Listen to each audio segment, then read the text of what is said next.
God works through the agency of people. God works through the intermediariness of circumstances. God provides opportunities that come your way and voices that will either affirm or bring concern to you on the decisions that you make. The most important advice I could give to you, I urge you to carefully begin every day on your knees before God. What I suggest to you is when you begin your day with God, you will find that you are entering the day first with His voice. That is important for you to navigate through the decisions by reading His Word and hearing from Him. You're listening to Canary Cry Radio. Now here are your hosts, Basil and Gons. Hey everyone, welcome to Canary Cry Radio. My name's Basil. And I'm Gons. Welcome to the show. This is episode number 52. Woo! So there's a lot of different ways to listen to Canary Cry Radio. You got iTunes, you got Stitcher, something called UPlayer, or you maybe just downloading straight from canarycryradio.com.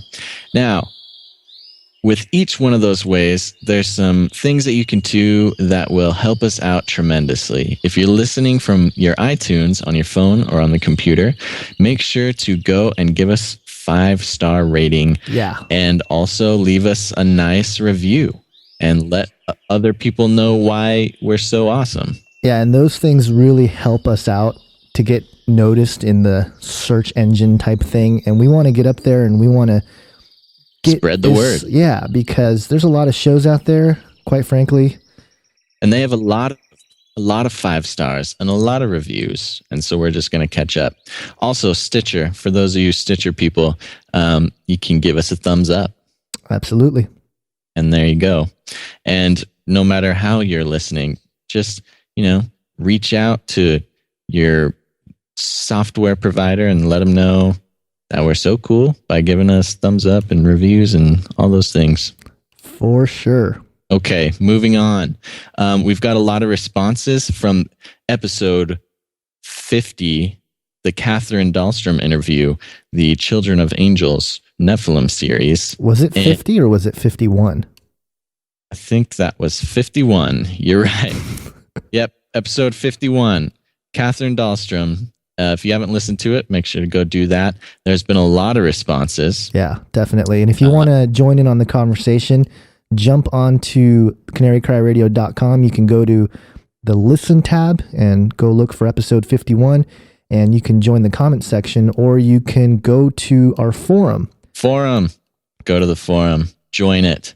Become a member of the community, and make sure to say hi to everybody and let us know who you are, how you're doing, and then jump in and tell us what you think. Yeah. Also, Facebook. Oh, wait, before you go on, though. Okay. I just have a little message for those in the forum. Okay. All right. So if you're already in the forum, I took care of the spammers. I smacked the spammers away. So spammers have been smitten. Yeah. So hopefully no more of those random posts about handbags or whatever. Yeah, the fake Gucci bags and all that stuff. We all have enough Gucci bags. Who needs more? Right. I know Gons has too many. I wear mine around like it's going out of style. Weirdo. Okay. Let's see. We mentioned Facebook. Go do that. Say hi, give us a like, and talk and stuff. Yeah, we just passed 600 likes on Facebook. So boom. Thank you. You know what? That's awesome. Yeah, and it's not paid either. You can pay for likes. Isn't that ridiculous? I guess. I mean, yes, it is ridiculous. But I mean, whatever you got to do, man. I guess. I don't know. I think if we were like selling handbags or something, I would pay for likes. All right. Okay, so a few weeks ago, we added a voicemail feature to canarycryradio.com, and it took you guys a little while to figure out how to use it, but lo and behold, you have, and we have some awesome voice messages from some listeners, and we're going to listen to them and respond to them. And, we only got a time for a few. There are more of you who have left messages. So if you don't hear yours, you're in the bullpen. So absolutely. So come on back. All right. So we're going to start out with a voice message from a Mr. Johnny Fram, a Canary Cry veteran. He's been around listening and posting for a while. And let's hear what he has to say. Hey guys, this is Johnny here from London. So I just thought I'd ask, the thought occurred to me concerning sleep paralysis. And I was thinking, okay, so if these demons, these beings, these kind of ghoulish creatures that come along and do all kinds of things to people in sleep paralysis, if they are demons or interdimensional beings, whatever, why is it that they tend towards harm? Wouldn't it make more sense to, I don't know, be a little bit more kind? Well, I suppose you kind of got the succubi, which kind of perhaps would be perceived as more positive, or maybe, I don't know, transcendent beings and the kind of ancient grandmasters talking to Blavatsky, that kind of thing. But I don't know if it's an interesting point you guys want to think of talking about. If not, no biggie. It's a bit rambling, but hope you guys are well, and take it easy. Johnny, that is an excellent point to bring up, and I think I'll start by saying I have a lot of personal experience actually with sleep paralysis, and there's a lot of mystery still surrounding this subject. If anybody remembers back in the L.A. Marzulli episode, I brought up my experiences with sleep paralysis, and I kind of got the normal, it's a demonic experience, and it's happening because you have sin in your life and things like that. And that may be the case, but it didn't really resonate with me. But it's very interesting. I will say I don't think when it's happening, you don't really feel it's a very benevolent experience. For those of you who have experienced sleep paralysis, it's a very scary thing. For those of you not familiar with sleep paralysis, it's this phenomenon that's very well documented, happening to people all over the world, which is you're asleep and suddenly you wake up, but you're unable to move, you're paralyzed, you can't really see that well, you can't speak, and you feel a presence with you in the room. A lot of times people report that they feel like there's something sitting on them or something interacting with their body in some way. And it's been a big subject of discussion on what exactly is happening. Now, we start off with, it's a demonic presence. It's something negative, and something is sort of preying on you while you sleep. And that's, I would say, the most generally accepted explanation. Right. But Johnny throws in a little twist. Yeah, he does. He talks about, transcendent beings and, maybe more of an angelic type of thing. Where I am not ready to say whether it is a demon or an angel on the good side or some other sort of spiritual presence, it definitely doesn't come off as a nice experience. Johnny, I'm not sure if you've had one of these sleep paralysis things. And I think regarding your question, you asked if it's, a higher master or, a succubi. Well, ascended master right. Or something like that, or an enlightened being. Why aren't they teaching us things and giving us advice? And I think that's a good clue as to, it's probably not one of those types of things. Not that we really put a lot of belief in ascended masters around here. Right. But I'll jump in just to respond. It's weird because my dreams have become really sort of vivid recently, which is kind of strange. But here's what's fascinating for me, because even in those moments, I've had a lot of dreams where like things are, arriving or something. It's just weird. And it's not necessarily negative feeling, but there's like an inherent reaction to pray and to call upon Jesus no matter what. You know, so it's kind of like stay on the safe side, you know, and it's almost like a natural reaction for me to sort of call upon the name of Jesus, even when I'm like asleep, you know, and I know that I'm kind of, you know, I realize I'm asleep and I realize this is kind of weird, you know, and then I realize afterwards when I wake up, like, oh, wow, that happened and I prayed and it was weird. I didn't try to pray. It just kind of happened, you know, so. Yeah, absolutely. No, I mean, I will, that resonates really well with my experiences too, because I mean, whenever it happens, it's a really scary situation, and just, you know, growing up with the knowledge that crying out to Jesus is, solves a lot of issues. I mean, that very quickly became the remedy for the situation. Right. I mean, I've had situations where, you know, things are on me, things are talking to me, things are, I mean, in one case, was trying to like roll me over and kind of getting in my face.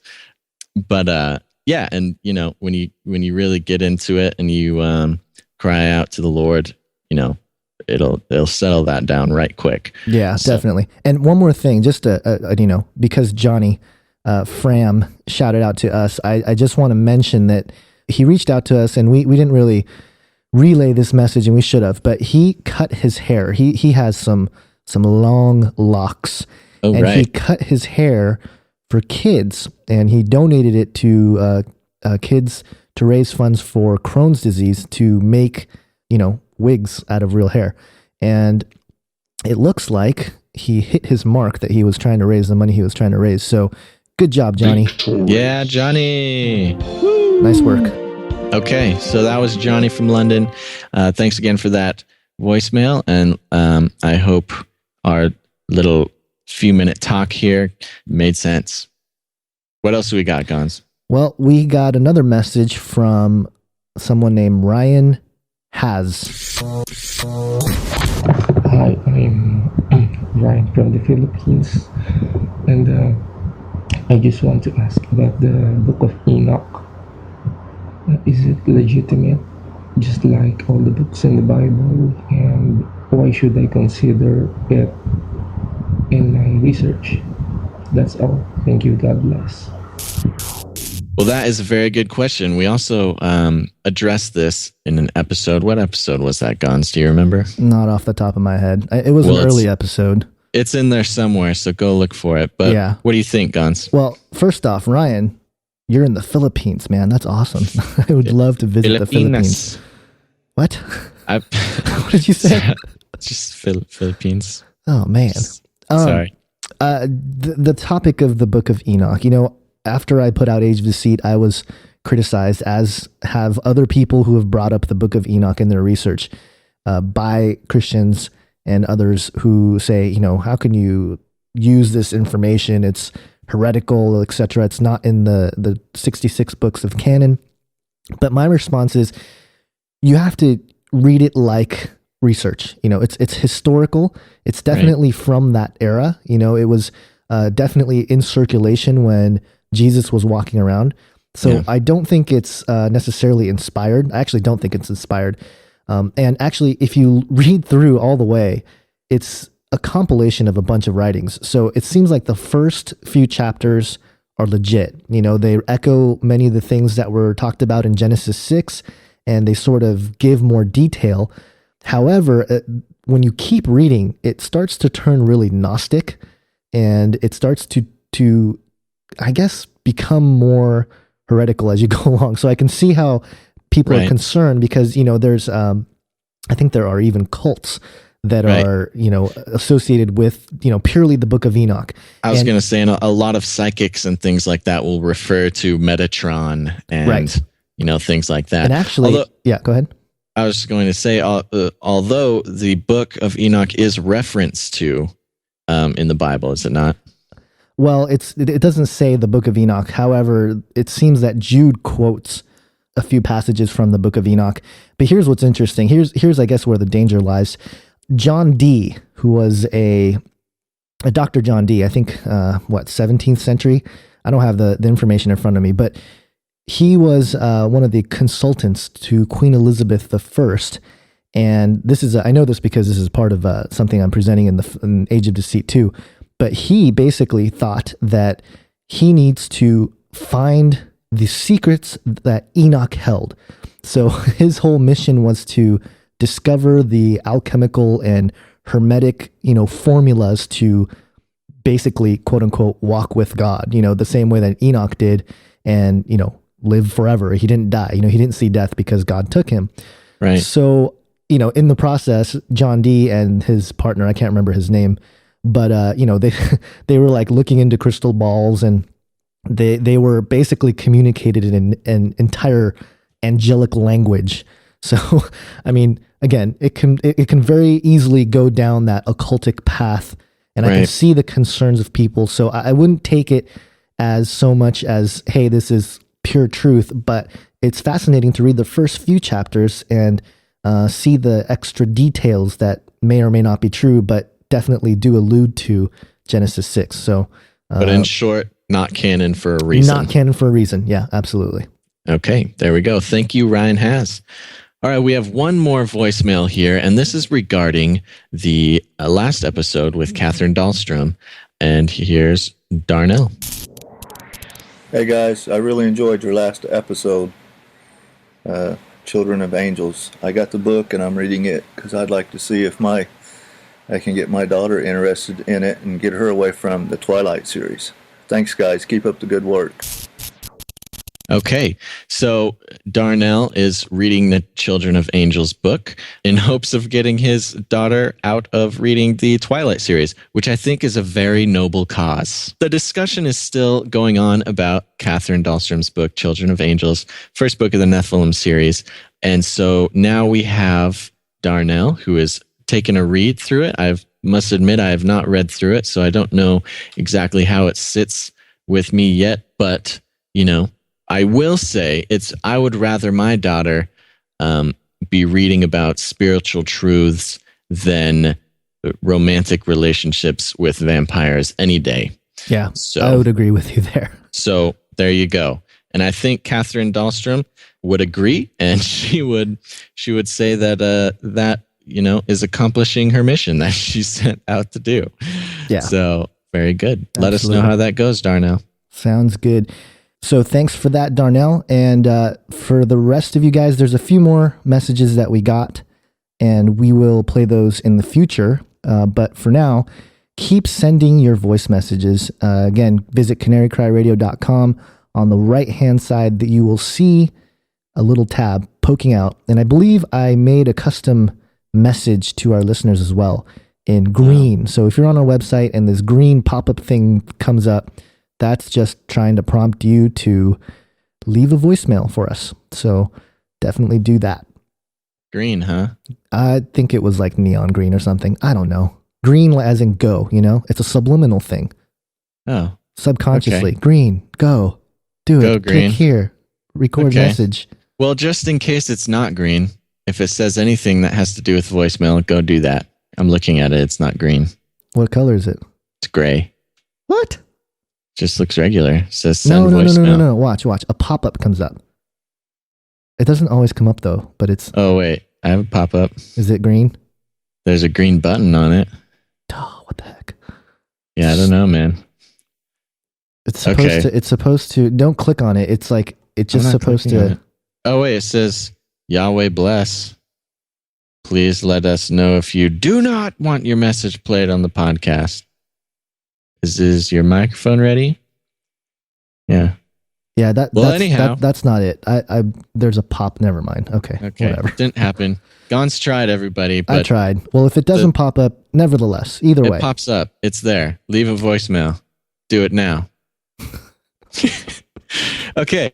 Now, moving on, we've got a couple of emails we're going to read from some awesome listeners. The first one is from Janet. Gons, why don't you tell us about it? All right, this is what Janet had to say. She said, just started listening to your show on Uplayer, which I would like to know what Uplayer is. Do you know what that is, Basil?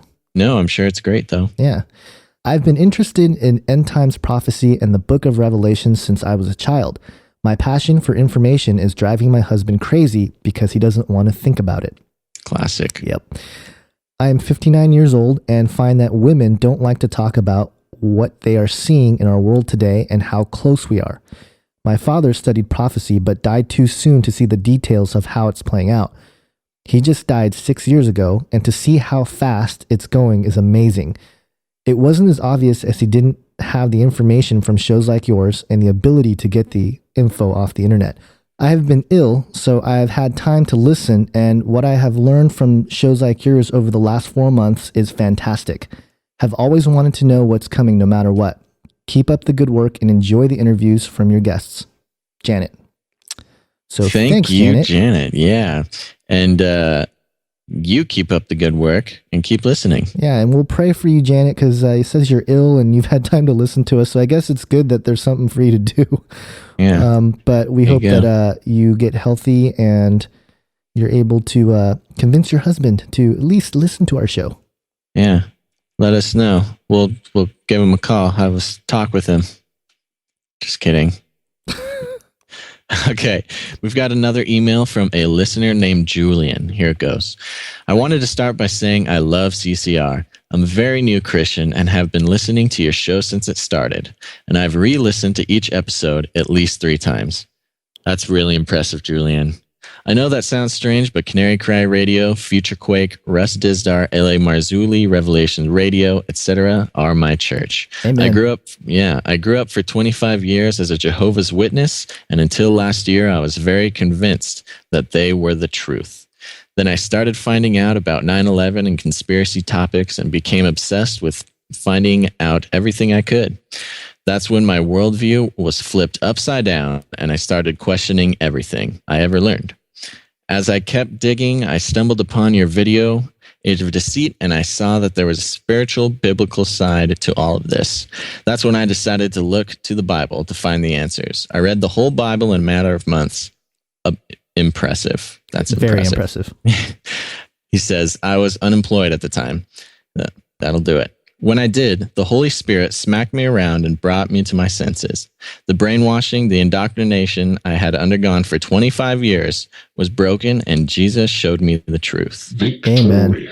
Amen. And there, he actually goes on to tell an awesome testimony regarding, his experiences breaking away from Jehovah's Witness and, suffering the tragedy of family and excommunication and a couple other wonderful things. But we're actually going to save that, and hopefully we're going to hear from Julian in the future as Gons and I continue to speak with him. But Julian, thanks so much for your email, man. God bless you. Keep listening to those episodes.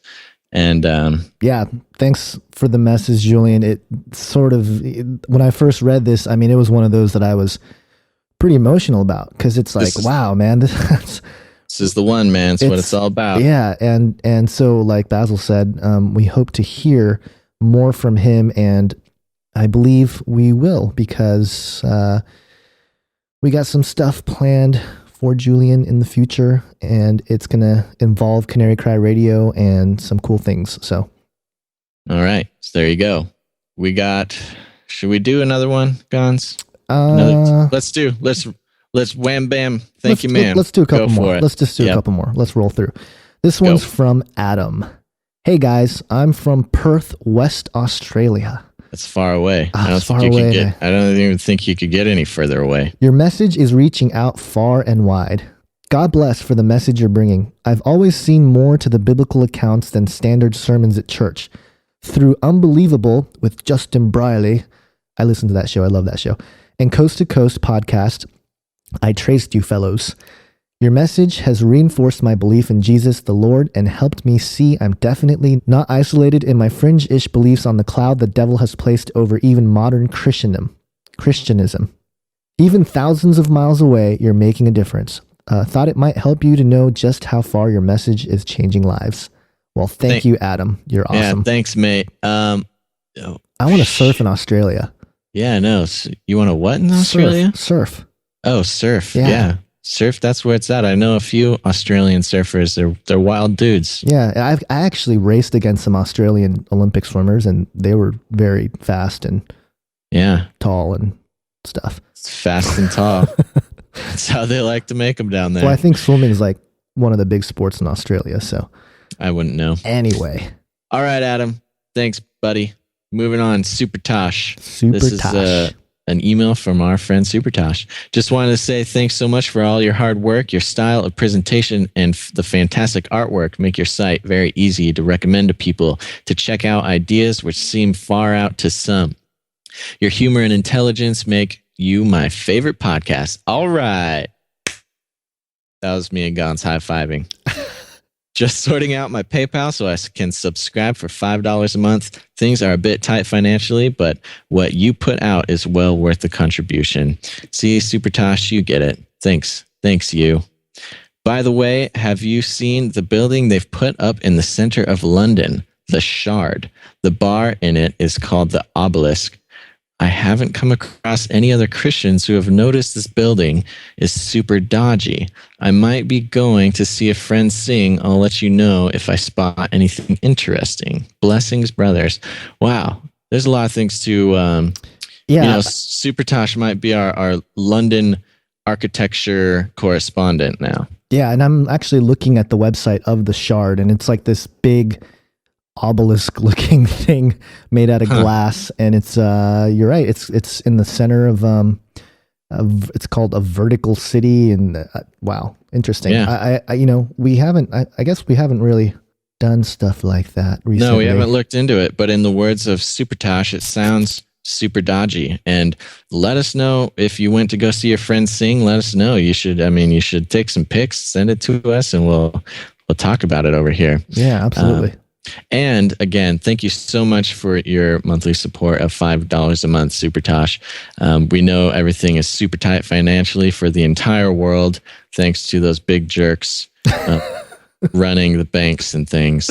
But we really appreciate that. And for those of you who haven't considered it yet, if you go to canarycryradio.com under the support tab, we have given you the opportunity to help support Canary Cry Radio with a monthly contribution of all shapes and sizes. And so if you would take a moment and seek the Lord, and if Canary Cry Radio adds anything to your life or your day or your framework or your worldview, please consider helping us out with any amount. Or if you're afraid of commitment, you can also just make a one-time donation in any amount, and we will give you a big ol' high five when we see you in heaven. Yes, and thank you for the people that have been supporting us. It really means a lot to us, and yeah.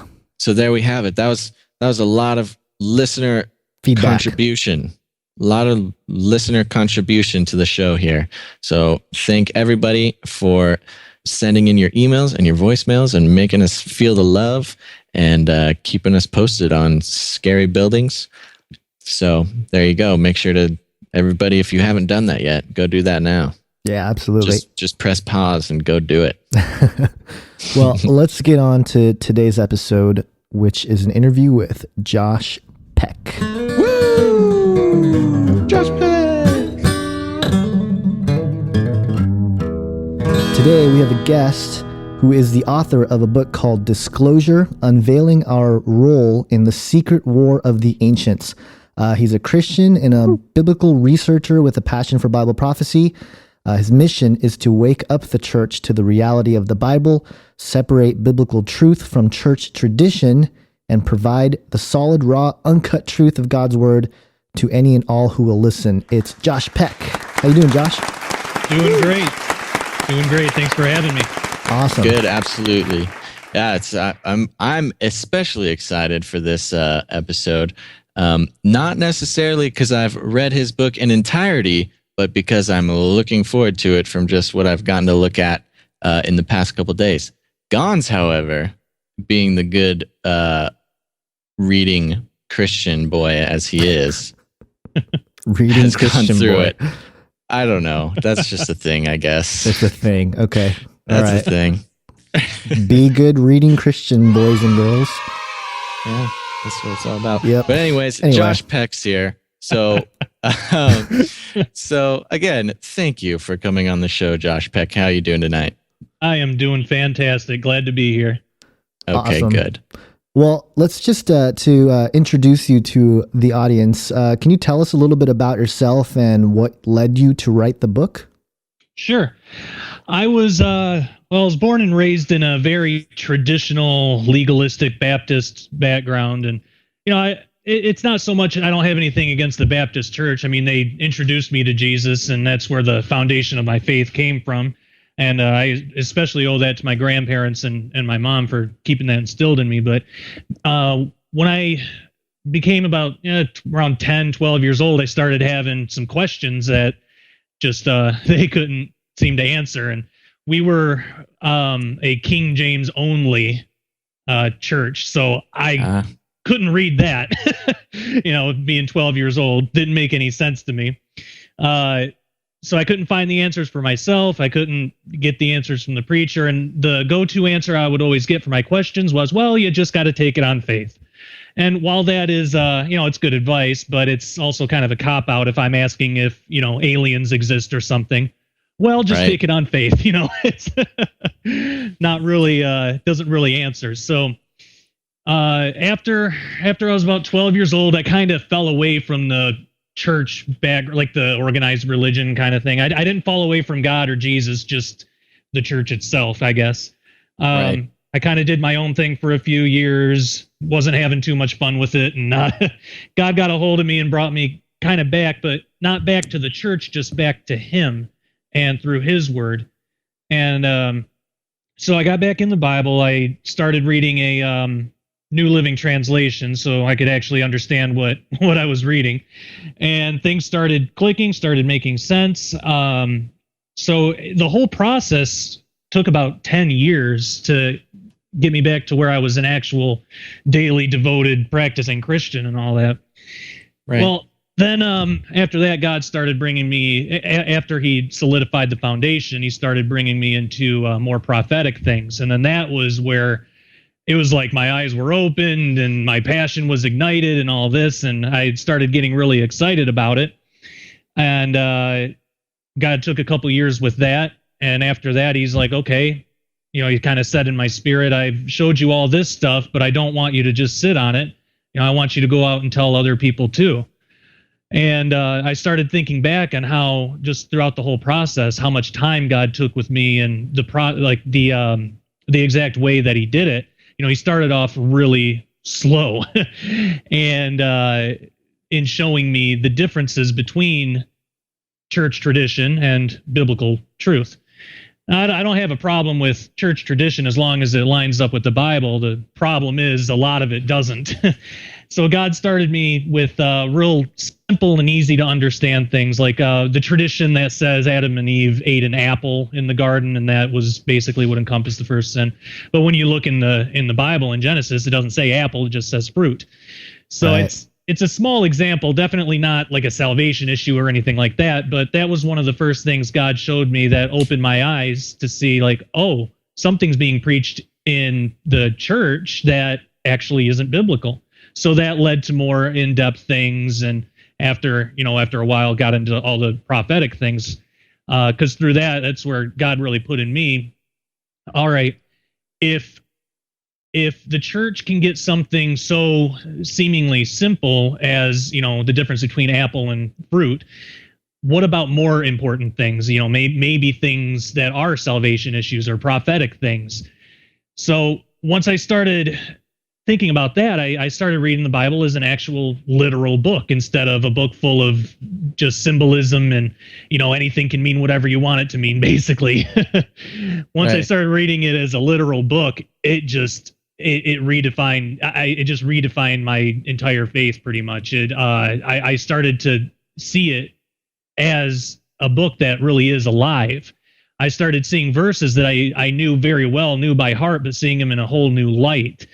So that was what really led to me writing the book Disclosure, because like I said earlier, God put that on my heart that this wasn't just for me. There were other people that were are in the situation I was in and who want to come out of it. Also others that have come out of it and then just might want to have some more nuggets of truth. So it led me to write the book, and I used the same process in writing that God took with me. I start off slow, but I also kept in mind people that have already made this realization, and so I put nuggets of truth throughout the whole book. So it's really a book for anybody. Awesome.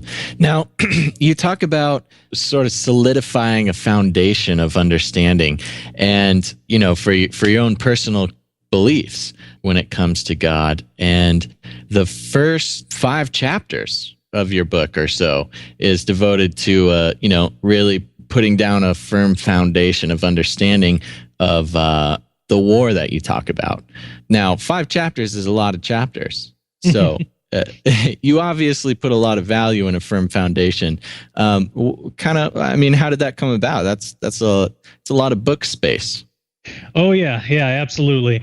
Well, when I thought about how God did it with me, I was thinking, all right, what I really want to write about is, the Nephilim, aliens, all that stuff, the stuff that, I find really interesting. But and I did in the third part of the book. But what I was thinking is, okay, if I open with that, if I'm trying to, write a book for everybody, I'm going to lose half of my audience right off the bat, because I know that when I was entrenched in a traditional Baptist mindset, if somebody would have gave me a book that opened up with Nephilim stuff and all this, I would have had no frame of reference for it whatsoever, and it wouldn't have done me a bit of good. And now that I can see the importance of that kind of stuff, I realized, okay, well, in order to get there, we have to lay this foundation first. Just because something isn't preached in a church normally, like the Nephilim, it doesn't mean that it's not true, such as, the apple, or that it doesn't say that there were 3 wise men, it just says wise men. So that's another small example I use in the beginning of the book. So it's kind of more about trying to ease the reader off of I want to be careful how I say this, off of the organized religion aspect, not that it's necessarily evil or wrong, but just that we should never use organized religion as a replacement for a relationship with God. And I think I know for me, that was my mistake. I had a relationship with the church, but until God started showing me his book, his Bible, for the literal book that it is, and reading it for myself, that was when I really started having a personal relationship with God instead of through the church. So that's why I started with that foundation, because if you can build a relationship with God first, even if it's just starting off, that's going to help open your eyes to everything else that's in the Bible and stuff that I write about in my book too. Right. Well, you start off with salvation as the sort of the launching point. And in that section, you talk about hell. And I found it fascinating the way you were able to articulate your thoughts on hell, what you used to think it really was, and, what you came to understand, without giving away everything in the book there. Can you give us a little insight as to, how you came about and how because hell is one of those topics that it seems like, and, we would love to do a show on hell, and I think people have asked for that, and we probably will tackle it eventually. It's a big topic, but, it's one of those things that we hear, at least in the circles that, Basil and I have run around. We always hear that hell is just a separation from God, point blank, which is true in one sense. But you seem to have come to a little bit of a stronger conclusion. Can you sort of fill us in on that a little bit? Yeah, absolutely. And I was raised with that same thing, that, hell is just, it's separation from God. And, the place of hell is just what happens when God is absent, kind of thing. That's why it's all hellish. But when I started looking into the Bible as a literal book that it is, and not allegorizing everything, I started to realize that, there's a lot more to it than that. And yeah, it is separation, but, on that side of eternity, it's not that hell is a place where God is absent. I mean, that side of eternity is God's domain. He's everywhere. And I mean, the only reason that there's a separation right now is for our benefit, because when we look at passages like Daniel 7, 9 through 11, I'm not going to read the whole thing, but, we find that God essentially is fire. He's kind of made of it, among other things. Right. And we find that all over the Bible. So what happens is we have this separation right now, and it's really for our benefit, because if we were to be in the presence of God, we'd essentially fry. And it's the same on that side of eternity. If we don't accept Jesus, if we die in our sins, we don't have the special covering. It talks about in Revelation, lots of other places, the clothing of Christ. We don't have that to protect ourselves from his glory and his eminence and this holy fire that comes from him. If we don't have that covering, that's what burns us. That's essentially what hell is. And if we're burning and frying in our sins, being in the presence of God, we can't be in his kingdom and in heaven. Essentially, there's a place set aside for that. Hell was especially prepared for that originally for the devil and his angels. But so hell is where they go. But the process of it's God's holy fire that really is what does the burning. But through salvation in Jesus Christ, we're given that protective covering, in a sense, that where we can actually be in his presence. Yeah, that's really fascinating. Especially after we just talked with Doug Hamp, and his he explains a lot about God being made of fire and things like that. And what you just said to me resonates a lot more with the idea of hell than definitely the traditional fire and brimstone, smoky place down in the earth. Dante's right. But also it was probably in my adolescence that I heard hell explained as, the total separation from God and sort of just drifting in a black void of nothingness, which is so torturous for whatever reason, without the sort of very graphic depictions of hell that you actually do find in the Bible. But I say that to say that when I hear you talking about hell in that way and explaining it the way that you do, it does resonate a lot more, even on just a logical level. So coming from reading the Bible rather than trying to find sort of an explanation for what you're trying to interpret, Absolutely. It was the same with me when I first came across that. And I wasn't even going into it looking for it. I was just in my own personal study and came across it, and I was like, oh, that's interesting. And I think the first verse I looked at was Daniel, where it talks about God being made of fire and all that. And I was like, I wonder if that has anything to do with hell. And that kind of went on a whole different study of my own. But when I started reading that, I was like, oh man, this really does resonate with me, just like you're saying. And I believe what that is it's discerning of spirits. It's the Holy Spirit revealing the truth to us. When we in our own human logic, it's easy for us to believe lies, or we don't really have a good grasp on what's truth or what's not, because we're human, we're flawed. But since we're saved, since we have Jesus, he puts his Holy Spirit in us, and that's what reveals the truth to us. So when we hear the truth, or when we read it, or when we come to an interpretation and it resonates like that, I believe that that's the Holy Spirit reacting to the truth to let us know, hey, there's something there.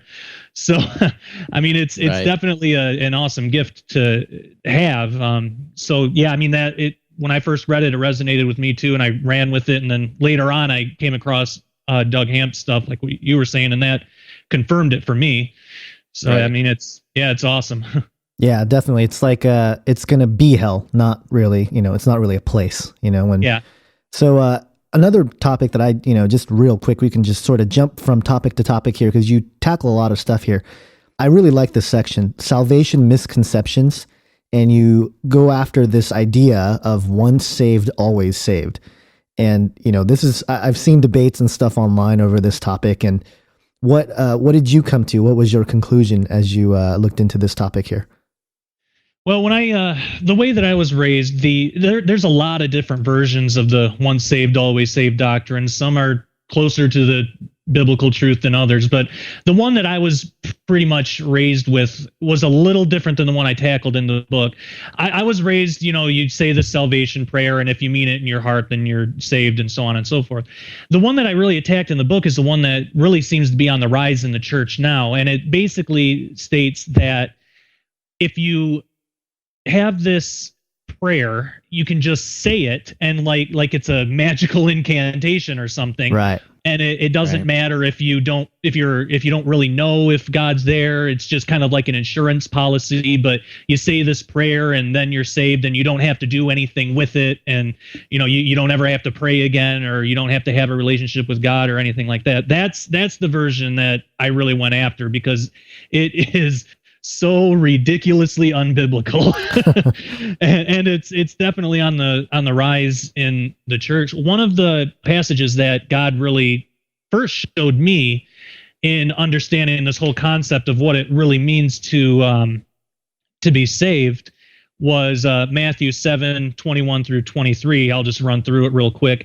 Not everyone that saith unto me, Lord, Lord, shall enter into the kingdom of heaven, but he that doeth the will of my Father, which is in heaven. Many will say to me in that day, Lord, Lord, have we not prophesied in thy name, and in thy name have cast out devils, in thy name done many wonderful works? Then will I profess to them, I never knew you. Depart from me, ye that work iniquity.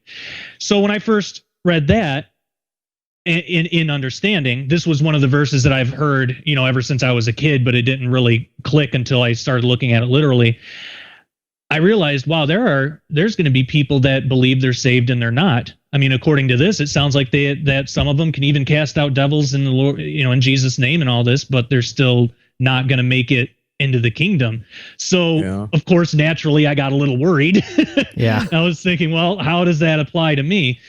And after reading through it a few times and a lot of other comparative verses, 'cause it's all over the Bible, but it says, not everyone that saith unto me, Lord, Lord, shall enter the kingdom. That's the first part. So that says that not everyone that calls to Jesus, that says this prayer or this magical incantation, is going to make it. It's not in the repeated prayer, it's in the heart, because it says, but he that doeth the will of my Father which is in heaven. So there's a relationship there, because to love God is to obey him and to do his will. And without that relationship, the salvation prayer just kind of does become this insurance policy, our ticket out of hell. And I don't believe that Jesus is really going to honor that, because it's not genuine. So I had to look at myself and think, well, I was saved when I was like 4 years old, maybe, and or I said the prayer, and I thought back to that time. My mom came into my room and she said, Josh, you need to be saved, repeat after me. And I did. And then she left and I had no idea what had just happened. Right. So when I was 12, I started doubting my salvation a lot. And at that time I was just starting to come out of the Baptist mindset, but I was still in it. So that was my main question that I couldn't get an answer to, because I just kept being assured, no, you're saved, you accepted Jesus, you're fine. But I just had this unsettling just restlessness in my spirit. So once I gave it to God, though, he showed me the truth, and he showed me these Bible verses, and it started to make sense. It's like, oh, okay, it's the initiation of the prayer and the relationship. There's a relationship there. I'm his adopted son in a sense. He's my father. I can't just ask him to save me, then never talk to him for the rest of my life. What kind of relationship is that? So right. It started to make sense and altered the course of my life and how I live my life now. And so the doubt's gone, but that's the version that I really wanted to go after, because it's leading, this once saved, always saved doctrine is leading a lot of people astray.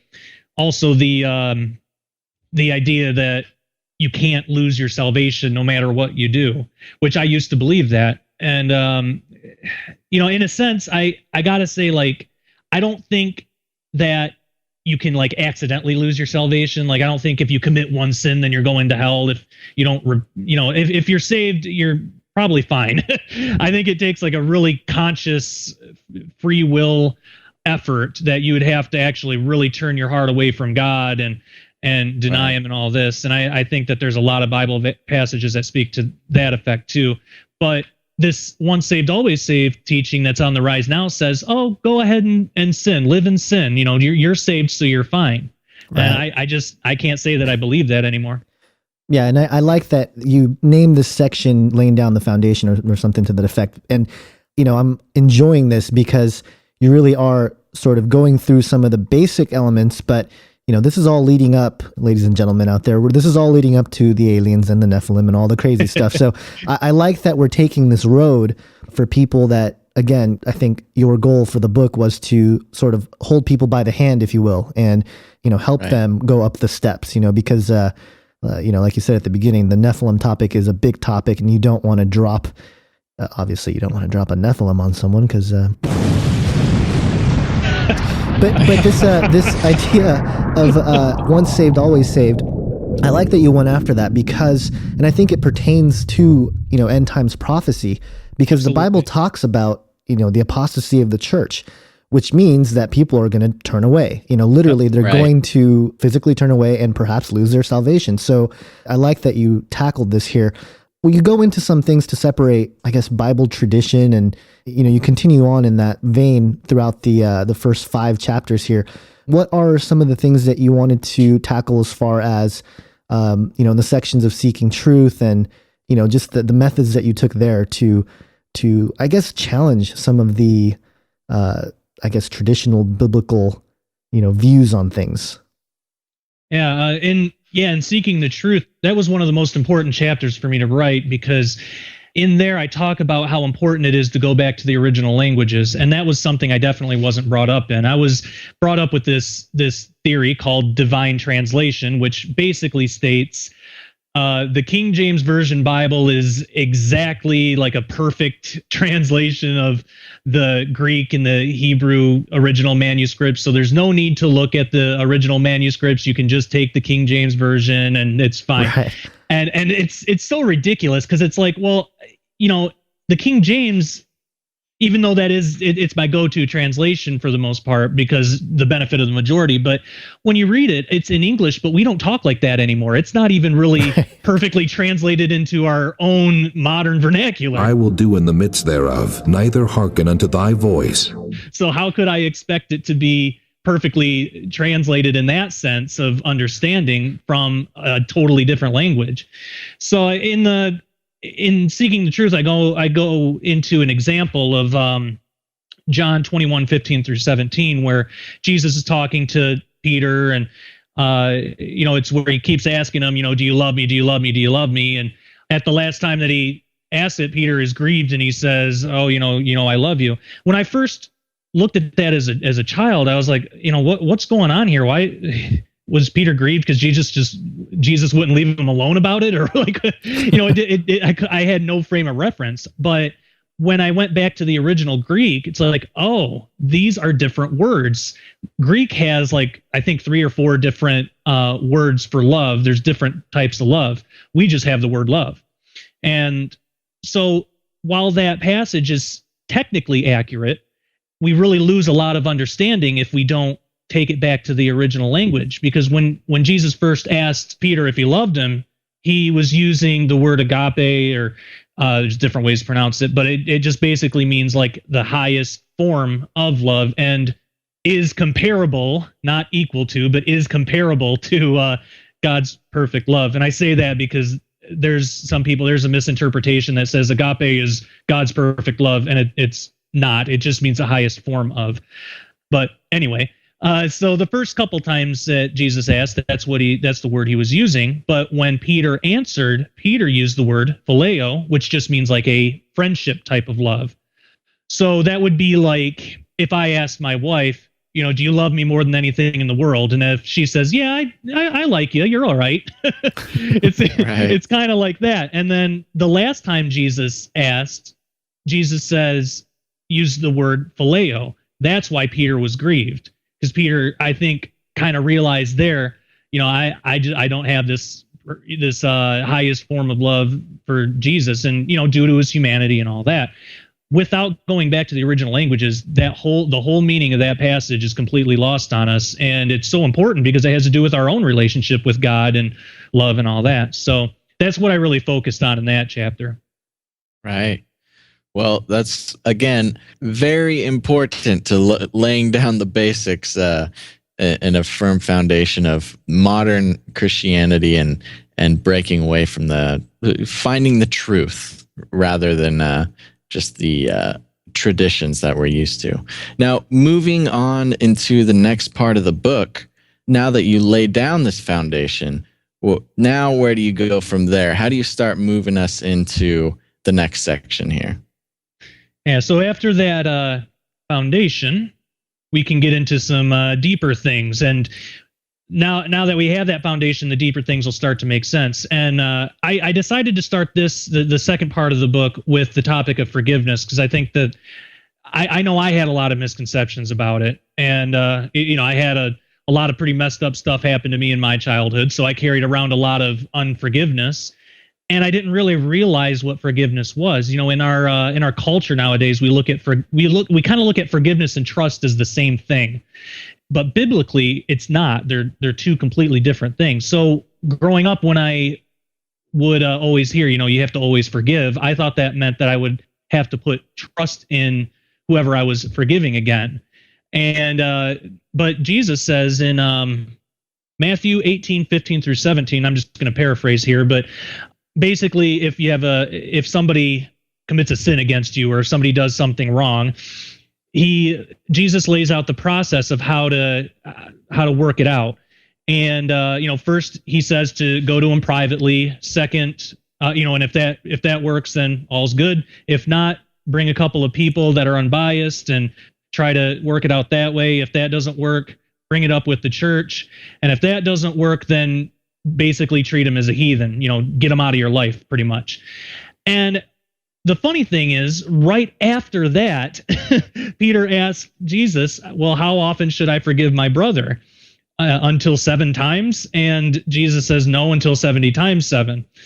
And so I was like, okay, well, is it 3 or is it, 70 times 7? Or, the first passage isn't talking about forgiveness. It's talking about trust. That's how to know if we can trust somebody. If we go through the 3-step process and they're still not, it's just not working, then Jesus gives us allowance to get them out of our lives. Now we're still supposed to forgive them in our hearts, because unforgiveness it's a cancer on the soul. So we're still supposed to forgive them. We're always supposed to forgive, but that doesn't mean that we have to be a victim and trust them again. It's okay to forgive people and keep them out of your lives. And I, coming into that realization, I've had to do that a lot, and it's been nothing but beneficial. So that I started that part off with that, because one of the biggest things in my transformation back to Christ and in the way that he intended was getting the unforgiveness out of my heart. And I realized that the more unforgiveness I had in my heart, the less room there was for Jesus. Once I got that unforgiveness out, I was able to understand a lot more things, and it just made me a better person all around. So I started off there, and I didn't want to open the book with the topic of forgiveness, because it can be touchy. A lot of times people might say, well, you don't know what I've been through, or what this person did to me, or how can I forgive them? It's like, well, you got to understand what forgiveness means in the Bible. It doesn't mean trust. You don't have to trust them. So with the foundation of the first part of the book, understanding who God is and our relationship with him, it shows how important forgiveness is to that relationship. So that's why I opened it with that.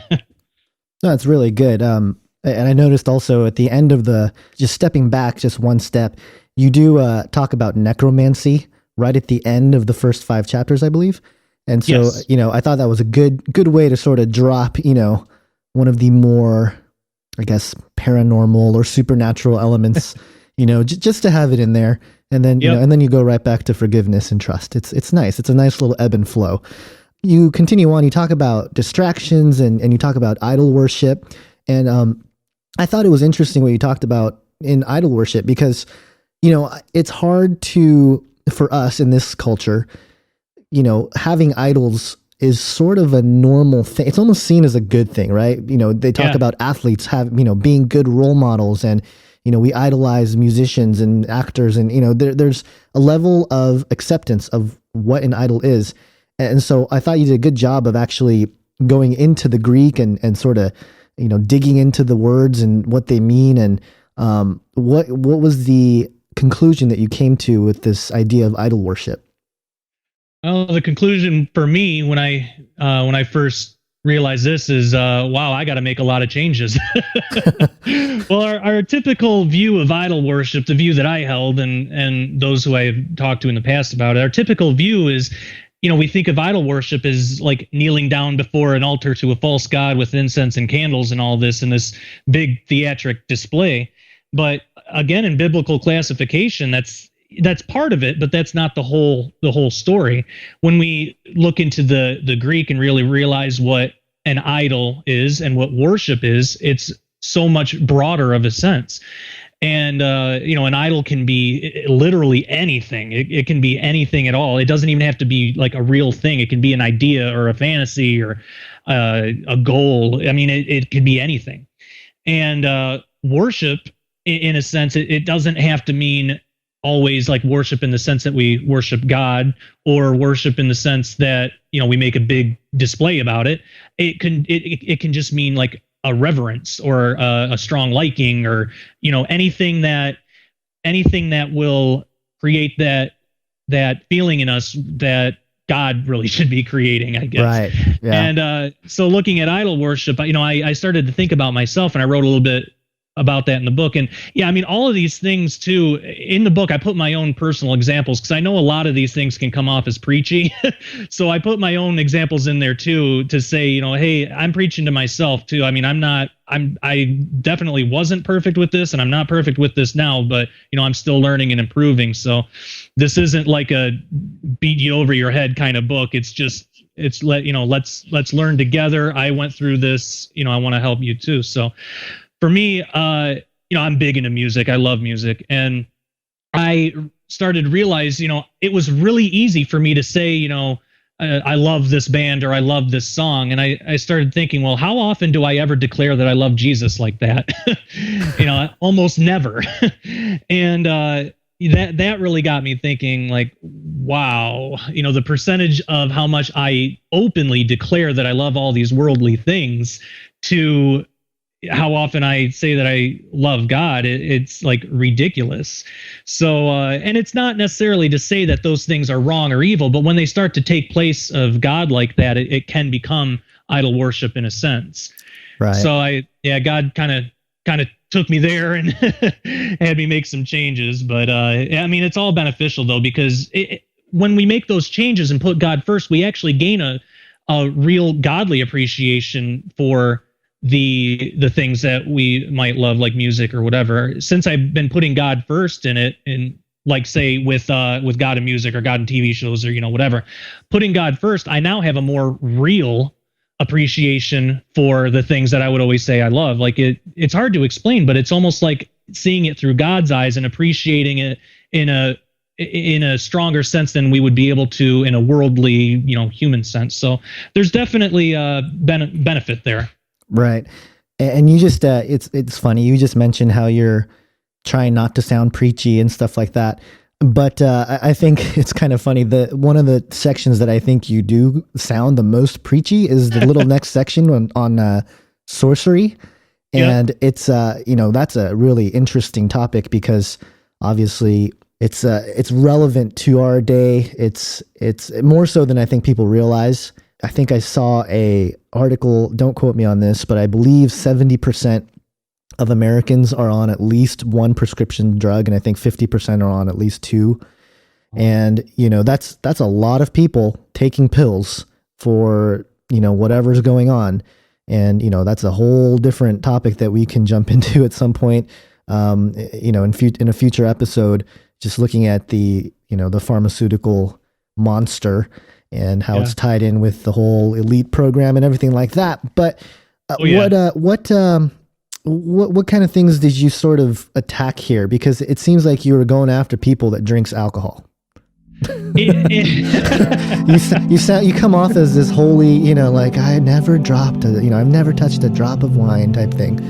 Oh my gosh, I used to never dropped acid. I've never dropped acid. No, I used to be just the innocence, man. Yeah, I know. Oh man, I used to be such a drunk. It's ridiculous. If I came off across like that in that chapter, I apologize. That was not at all my intent. I also, in a sense, I didn't want to lose too much credibility either, because I didn't want the reader to think, oh, just some drunk is writing this, because I wasn't drinking when I was writing the book. But no, well, the reason I went after that, and I think I said a bunch of times, especially in that section, I'm not trying to sound preachy. The main reason that I'm bringing it up is because I've been there, and I know the kind of damage it does to our relationship with God. And coming out of it, I know how much benefit there is coming out of it. Now, whether somebody wants to have a glass of wine with dinner, to each his own. I'm not gonna even go there, but it's more in the sense of being drunk, or like what that means, because a lot of times people will say, well, Jesus drank wine, whether it was alcoholic or not. It was a little bit, I don't know, but it's beside the point, because Jesus wasn't a fall down drunk stumbling around Israel, and Right. he wasn't that kind of guy. So even if he did drink alcoholic wine, which that's debatable, but even if he did, it wasn't to get drunk. So that's not really a good justification to get drunk. But my main thing there with the whole sorcery deal too, tying that all in, is because I used to have major addiction problems with that, and it totally got in the way of my relationship with God. And not only that, I can see now how it prevented God in a way from blessing me in the way that he might have wanted to, because when we have disobedience with God, he's not going to bless that. He's a just and fair God. So in a sense, he can't really bless us in the way that he might want to if we're being disobedient. It's, I think of it in terms of like my daughter. She's 2 years old, so sometimes she can be a bit much. But, when she gets like that, as much as if she's throwing her toys around the house, or, throwing a fit or whatever, as much as I would love to just pick her up and cuddle her or play with her until she calms down, or give her candy so she'll get in a better mood. As much as I'd love to do that because it's easier, I know it's not right, because it's not going to teach her anything, except if I throw a fit, I get candy.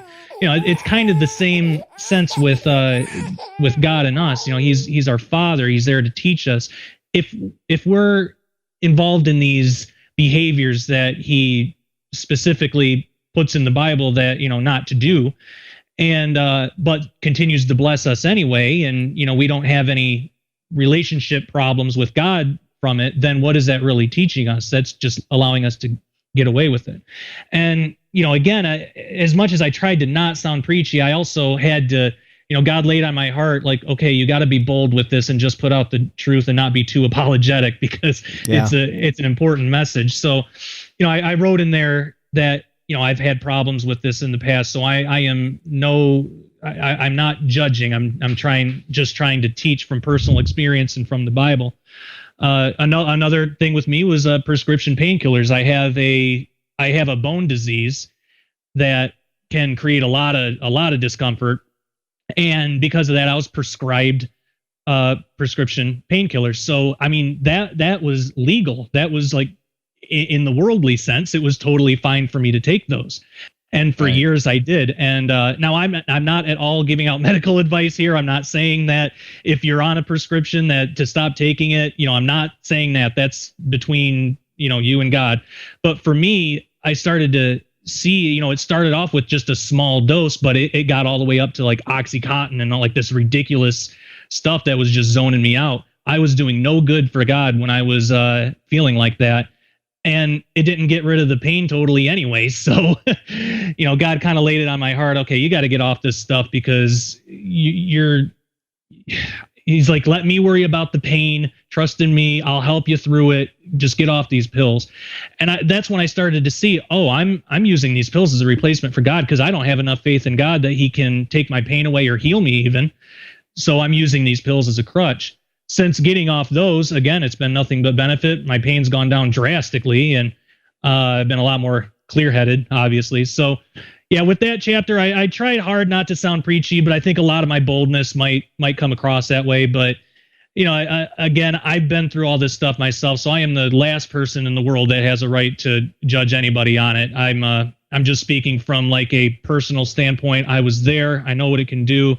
And I want to help in any way that I can. Yeah, you did a good job. I was just teasing you about that. I wasn't trying to go going after you. Well, amen. Well, it sounds like so far that the work is a good, solid contemporary guide to, I would say, a very solid and consistently truthful relationship with God. Now, how, going from there, do we move into things like the Nephilim and UFOs and things like that? Well, now that we have the foundation of who God is, the kind of person he is, that he's fair and just, and now that we understand things that, a person can lose their salvation possibly, and then moving into things in our personal life that can, like forgiveness and distractions and all this stuff, getting those out of our lives, now that leaves more room for God to be able to be there to open our eyes to see this prophetic stuff. So I saved all that weird stuff for the end for that reason. Let's get into the weird stuff, man. Absolutely. Absolutely. So the third part of the book is where I really get into all that. So with that, I started with a chapter called Interpreting Prophecy, because that's what really a lot of this really kind of weird stuff ties back to. Even the stuff that goes back in Genesis can be looked at as a prophecy or a shadow of things that are to come in our future, things that, actually might already be here. So in interpreting prophecy, and this, I swear this could be a whole separate show in its own, and I probably shouldn't even bring it up, but I use the example of the rapture, and I'll try to go as briefly as I can. There's so much division in the church over this, and it boggles my mind, because it's like, even Paul called it a mystery. So, I don't even believe Paul fully understood it. The Bible, we have a lot of places that we can go to understand pieces of it, but as far as the timing of the rapture. So when I looked at that, there was a time in my life, a span of maybe 5 or 6 years, where I went through and put all my stock in, one after another of the 4 major rapture beliefs. That's, pre-trib, mid-trib, post-trib, and then just like no rapture whatsoever, or preterism or whatever. So there was I never really got into the preterist stuff, but yeah, there was a time that, at least for pre, mid, and post, that I believed in it, and I put all my stock in it. And coming out of that, I was like, okay, if Paul called this a mystery, and if all of these rapture verses, in a sense, can kind of mean different things in our own interpretation, then what right do I have to put all of my stock in one of them? So the way I look at it now, and the reason I use this is because it's something everybody can relate to. Everybody has at least heard of it. Everybody has a strong opinion on it, I'm sure. Yeah. And it's easily identifiable. So I use this to open up the prophetic part of the book, because we need to understand how to read prophecy and how to look at it before getting into things like Nephilim and aliens, UFOs, all that stuff. Because if we hold on to our preconceived beliefs so tightly, we can be deceived later on. This is how I looked at it. I was brought up Baptist, so I had the pre-trib view, and I moved from that to post, and I moved from that to mid, and then I was confused for a long time. And after years and years of a lot of study and prayer, God answered me with basically nothing. He didn't give me one clear direction one way or another. And, I had to wonder about that for a long time. And I thought, is there something wrong with me, or, what's the deal here? It's not that. It's just that we're not given a clear answer in the Bible. We're supposed to trust in God and the warnings that he gives us. We're supposed to be prepared. Right. And when I started looking into the topic of preparedness, that's when I was like, oh, okay, there are problems with some of my views here. The pre-tribulation view, which I'll get into a little bit more later, but I do lean towards that now, but I don't hold on to it so tightly that I put all my stock in it. The pre-tribulation view, when I was all about that, when I held on to that, so tightly that I wouldn't allow, I would just shut my ears to anything that was different than that. Now, I started thinking about that and thinking, okay, what if? Actually, I didn't ask myself this. God asked me this. I was too ignorant and stubborn to ask myself this. But, God kind of asked me, in my spirit, what if the mark of the beast system is instilled and you're still on Earth? And I started thinking about that. How would I recognize it? Because there's a lot of different views on the mark of the beast too, and what that is. Nobody knows for absolute sure what it is. We have some details about it. We should be able to recognize it. But when I thought about that honestly, I thought, well, the way that I feel, the way that I believed, if I'm not raptured, I wouldn't think that it was the mark of the beast. I would think that it couldn't be, and I probably would accept it. And I probably would lose my soul over it. So I think that that's going to have to do with the deception that this apostasy that Paul talked about. But so I had to lay that foundation first before getting into all this apostasy stuff with the Nephilim and all that, because it's like, okay, if you want to believe pre-tribulation rapture, that's fine. I believe it. I've got some ideas about it, but now, if I'm still here and, the government's telling me to do some crazy thing that's, going to essentially be the mark of the beast, I'm now prepared for that, to where I'll know how to say no, and my family is prepared too. We have to learn to have a little bit of humility and be humble about these things, to realize that we don't have all the answers. We don't know everything, and our preconceived beliefs could be wrong. So that's why I use the rapture example in that, to open up the whole third part of the book. Yeah, that's good. I mean, yeah, with obviously the rapture topic, we can go down that rabbit trail and never return, because we will be debating that until it happens or not happens. Yeah, exactly. I don't think we've actually really, touched on that topic too much here. And Basil and I don't think we've even talked about it a whole lot, just because, it's one of those topics that it is touchy. It's very touchy. Yeah. I feel like, and I've done some writing on this and reading and studying on the topic. And, I feel like we have to sort of redefine this whole idea of a pre-trib, mid-trib, post-trib, the categories, right? Yeah. It's almost, it's very restricting of what might be really going on, So I like to just kind of say either, lean on either what L.A. Marzulli says, which is, he calls it pan-tribulation, which, he says it'll all pan out in the end, which I like. Yeah. Or, for me, from my studies, I've seen that it's the sixth seal of, in the book of Revelation is when the rapture happens, just from my study. So, maybe a way to kind of label it is it's a sixth seal rapture, and whether, depending on the timeline and how you layer the timelines in the 70th week and all that stuff, it'll determine whether you're, a pre-trib or, you're a heretic, mid-trib or whatever. So, and I also, I can't go on without mentioning the pre-wrath view. Chris White did a video on that, and it was very convincing. It's very well done. Pre-wrath has some pretty compelling arguments, mostly, in, I guess, not attacking the pre-trib, but he sort of tries to tie all three positions together. And so if anyone's interested in that, you should check that out.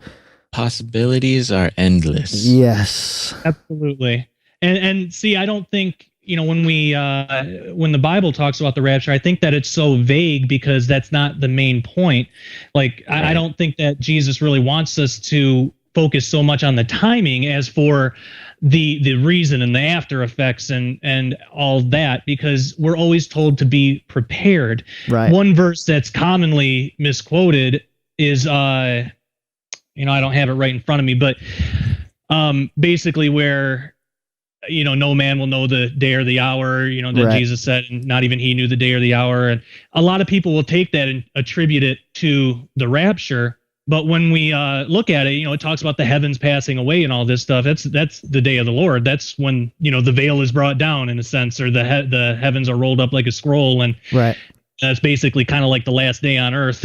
Yeah. I can see that being as after the rapture, but I mean, I could see that as happening at the same time as the rapture too. There's two different possibilities. So we're supposed to be prepared because we don't know. And that's why I was talking about with the mark of the beast stuff.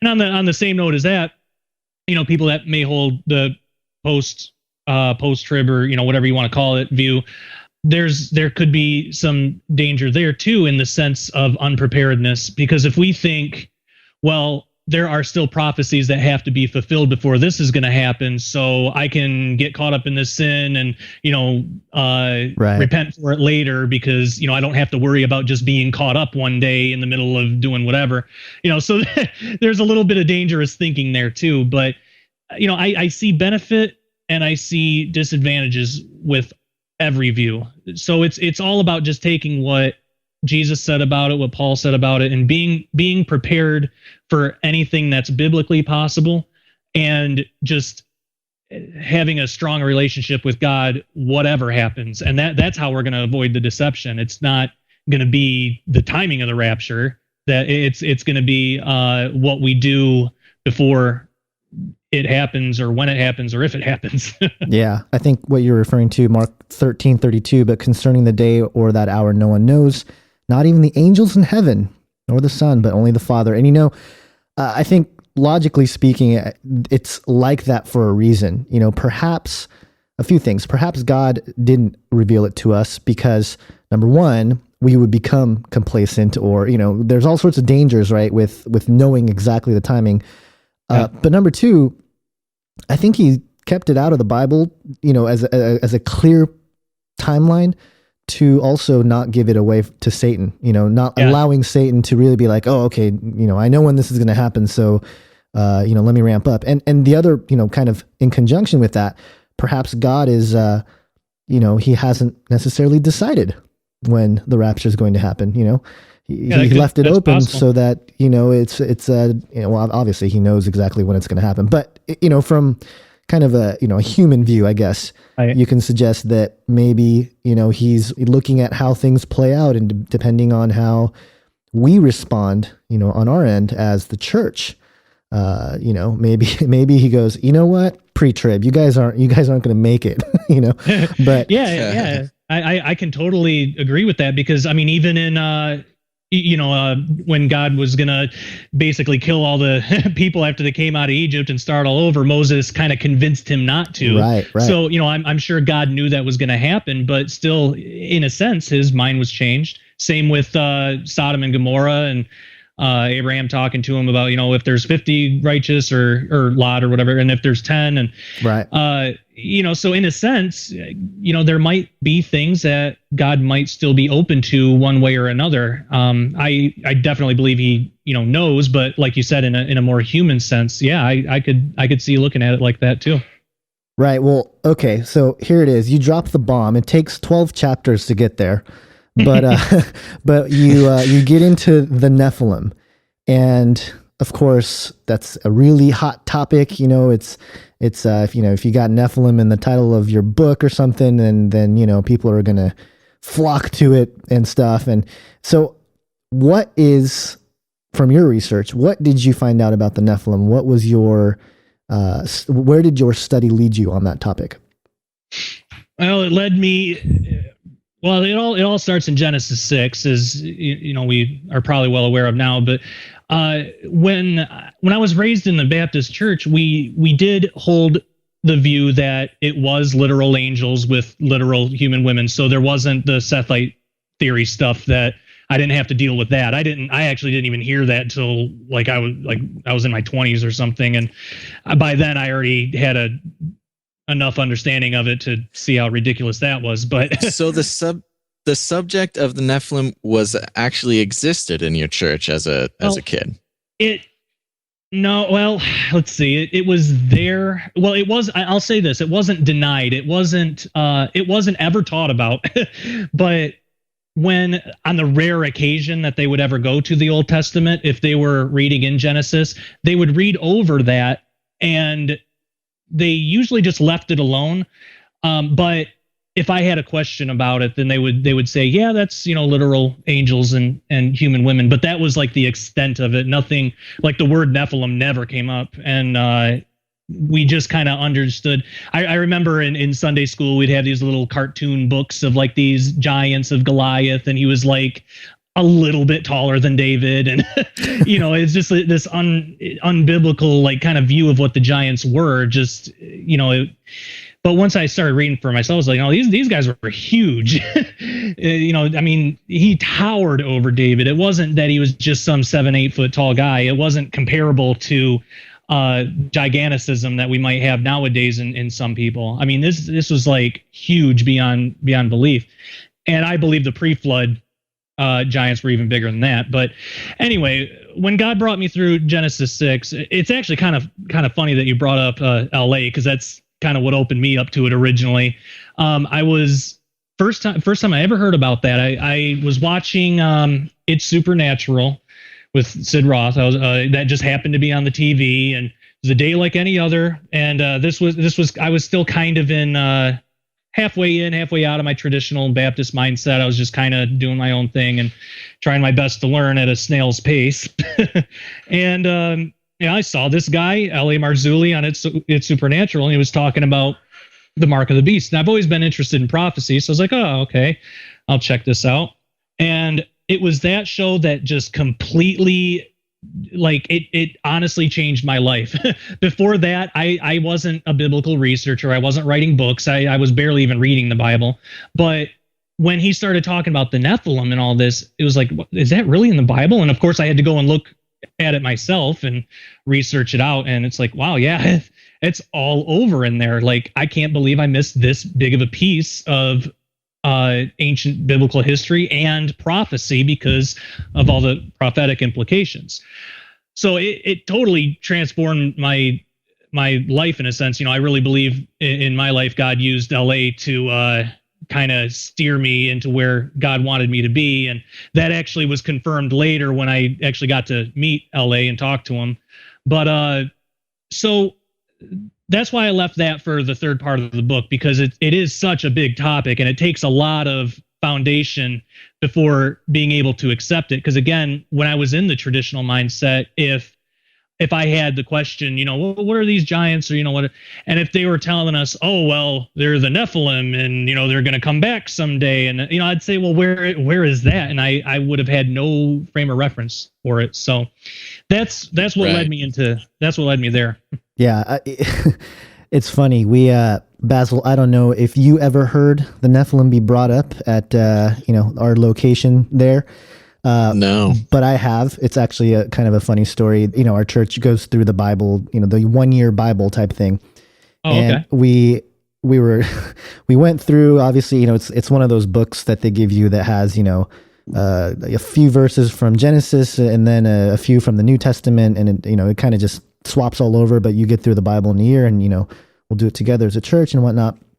Well, obviously, the Genesis 6 is fairly early on, and, we were doing like a staff meeting type thing, and one of the church leaders got up and was talking, and this is and this is just within the staff. It's not, out in public, but he goes, yeah, did you guys do your reading? What the heck is the Nephilim, right? And that was it. That's all. That's all we heard. Right. Yeah. It was silly. And very silly. I had to bite my lip not to start just Genesis 6, the sons of God. Oh, yeah, man. I've been there too. It's tough not to say something when you know that the person isn't going to accept it. I tried to. It's almost like re-witnessing to somebody, and I kind of had that experience with my my neighbor. He's in the church. He's actually part of one of the leaders of the church that I attend, and the church I go to is non-denominational, and they're good. I like them, but they don't focus too much on prophecy and stuff. So, well, I had my neighbor over, and he was a deacon of the church, so I was going to ask him about what would I have to do to be able to speak in the church, and maybe take a Friday night and talk about this stuff. So I tried to start out real slow with him with this Nephilim stuff, and I started in Genesis, and I kind of tried to explain things and all this, and the conversation kind of ended when I heard him say, well, it's not really important to read the book of Revelation because we're not going to be here for it anyway. And I was like, oh man. And I was like, well, I'm not getting anywhere with this. So I was like, well, yeah, all right. Well, I'll talk to you later. We just kind of ended it there. Because I was like, all right, if he's going to come from it from that perspective, because I used to believe that too. I mean, when I was a kid, if he's coming from that perspective, there's no way he's going to accept this stuff now, with just a 2-hour conversation.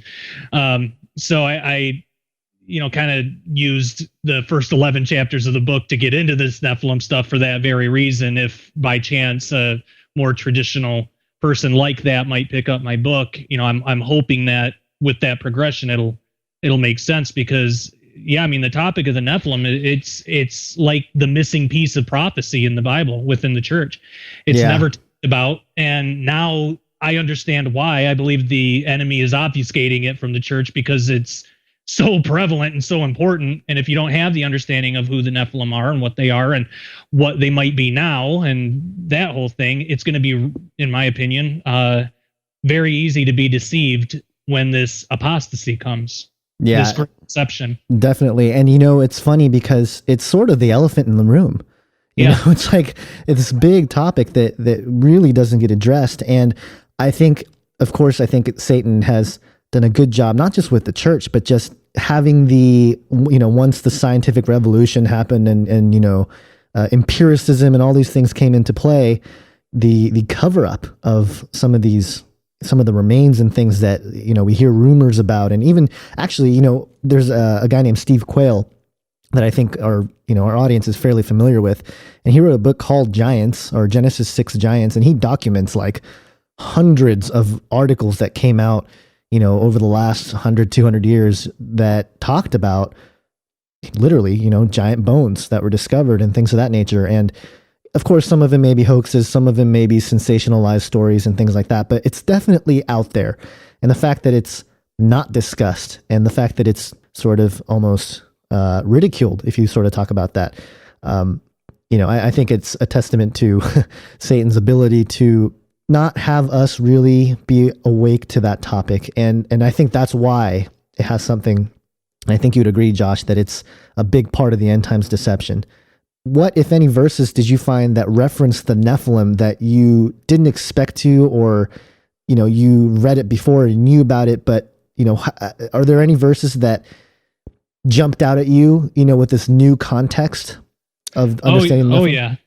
Oh yeah, all over the place. It all starts in Genesis 6, and that's our framework of who the Nephilim are. And basically, if you have any listeners that don't know, Genesis 6 really tells the story. But basically, what happened was some angels fell from heaven and mated with human women, and the offspring of that unholy union was these giants, and they're called the Nephilim.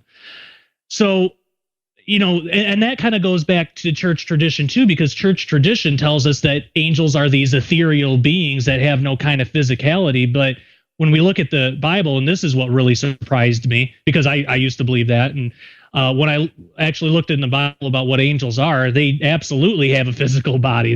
They're we can kind of look at them as extra dimensional beings instead of like these kind of ethereal mystic wisps of, nothing. And we can look at them as like they're extra dimensional. They have a body that they can operate in our realm. I mean, even God himself used a body when he spoke with Abraham. They ate and all that. So the angels have access to I don't know how it all works. I got some ideas, but they have access to like a 3-dimensional body, and it looks human. When we read about angels in the spiritual sense and what they look like in heaven, it's a lot different. But so that was a big surprise to me, because I wondered, how can an angel mate with a human? It's like, well, they actually do have a physical body. One thing that also surprised me was like, okay, if God didn't want angels mating with humans, why did he make it possible? Why did he even give angels, sex organs or whatever if he didn't want that happening? Right. It's like, well, how many commandments does God give that are possible for us to break? I mean, we have, over 600 some odd in the Old Testament. Each one of those is possible. It was possible for them to break and is possible now. And it's out of obedience. It's because we have free will. It does no good for God to give a commandment if it's not possible to break it, if he takes away the free will to even break it. And that goes into how, what true love is and God truly loves us, and he loves the angels too. So he gives us all free will. We have the option to fall. So a group of angels decided to go against God's law on this, because early on in Genesis, God set it up where each reproduces after its own kind, and it gives some examples of animals and all that. But I believe that has to do with angels too. Not that angels themselves reproduce, but that they were never meant to reproduce with mankind. So, because angels really have no use of reproduction, they're eternal. They're not like us where we die and we have to, keep the species going. It doesn't work like that with them. They have no use for it. So that was the first initial cluster of surprises for me with this whole thing, was that angels have a physical body. They have genetics. They have a type of DNA that can be mixed with our own. So when I understood that in Genesis, it brought me to a lot of other passages, even in the New Testament, such as Jude, really the whole book of Jude, but verses 6 through 8 talks about what happened and the judgment, and goes into the bottomless pit and all that stuff. So that brought me back to the Old Testament, because I really wanted to understand, are these giants, are these Nephilim just in chapter 6? Because when I understood chapter 6, it really seemed like the flood was all about the Nephilim. It says that all flesh was corrupted. Yeah. And when we go back to the Hebrew as what corrupted really means, it's genetically pure. It doesn't mean just immoral or that they were just living in sin. That was a part of it. But that word corruption actually means without blemish. Yes, thank you. That's what I was looking for. Yeah. It's without blemish, and it's the same word that was used for the sacrifices and all that stuff. So it's a genetic impurity that ravished the world, and it was through this Nephilim gene, because the enemy, Satan. Well, I'll say angels. We'll get into the whole Satan side of it later, but angels, in a sense, tampered with the human gene pool, and it was basically a world full of Nephilim, or people infected with the Nephilim gene. And the reason that they did that was they were trying to prevent the coming of the Messiah. Jesus had to be born through, the seed of the woman. That's what they were trying to corrupt, because if they would have been able to corrupt the entire world with Nephilim genes, Jesus would not have been able to be born, because he wouldn't be able to be born unblemished. He would have been blemished, and therefore he would have been unfit to die for our sins. So that was Satan's plan. He figured, well, if I corrupt the whole world, I can prove God a liar and set up my kingdom above his. It really shows how twisted Satan is. So that really was the whole point of the flood, and why Noah was spared and his family. But the interesting thing is, we see the giants show up again after the flood. Right. That was my next question, was where there's a lot of different theories on that. For example, I think Doug Hamp believes that there was a second incursion. And I think the opposing view with Rob Skiba, who I think he's gotten a lot of slack for this, and I don't think he deserves all the slack. I think he's just trying to be a good researcher. But, he believes that one of the wives may have contained Nephilim blood. What's your position on that? With Doug, I agree with him on almost everything, but that's not one of them. Oh boy. And I love Doug to death. He's a great guy, and he's way above where I am now intellectually, in my opinion. But I just can't find the evidence for it. I can't, in Numbers and even Genesis and all this stuff, when we look at who the Nephilim were, and their tribes and everything are named, we can trace back who their fathers were, and they were all human. We can trace it back to Noah, actually, his son Ham. Right. Well, it all traces back to Canaan, son of Ham, son of Noah. But so something happened there, and I don't believe it was multiple incursions, because Canaan was a man, he wasn't a woman. So I just don't see where a second group of angels really fit into this when we know who all of the fathers of these Nephilim tribes were? Something happened with Canaan, or it could, and I've heard Rob's argument too, and I think that that's far more likely than multiple incursions. I definitely can see a lot more evidence for that. Something that I've been kind of thinking about recently, and I believe that it's going to take some more research, and I'll probably write about it in my next book, Shadow. We know that, and I'm skipping ahead a little bit in my book, because the next chapter I talk about Nimrod and all that. We read that Nimrod did something to defile himself, and in essence, he became Nephilim. Right. And I'm wondering if it's possible, because we have that reference. So we know that back in that time, I don't know how he did it, but we know that it was at least possible that he did that. And I'm wondering if maybe it's possible that Canaan did that too before Nimrod, because Nimrod is a descendant of Canaan. So maybe Ham or maybe Canaan defiled themselves in some way. Maybe that's how Nimrod learned how to do it. I don't know. I mean, it's highly speculative, of course, and there's not a whole lot of biblical support for that. But regardless of how it happened. They came back. Right. And so we have post-flood giants as well. And so, yeah, right now, and I agree with you. I don't believe that Rob deserves all the slack that he's gotten for that, because the evidence that it's everywhere. Yeah. There's a lot more evidence for that. And I cannot find one Bible verse that talks about a second incursion. Yeah. And also it causes issues when you talk about, the angels that sinned and they're, put in prison in Tartarus.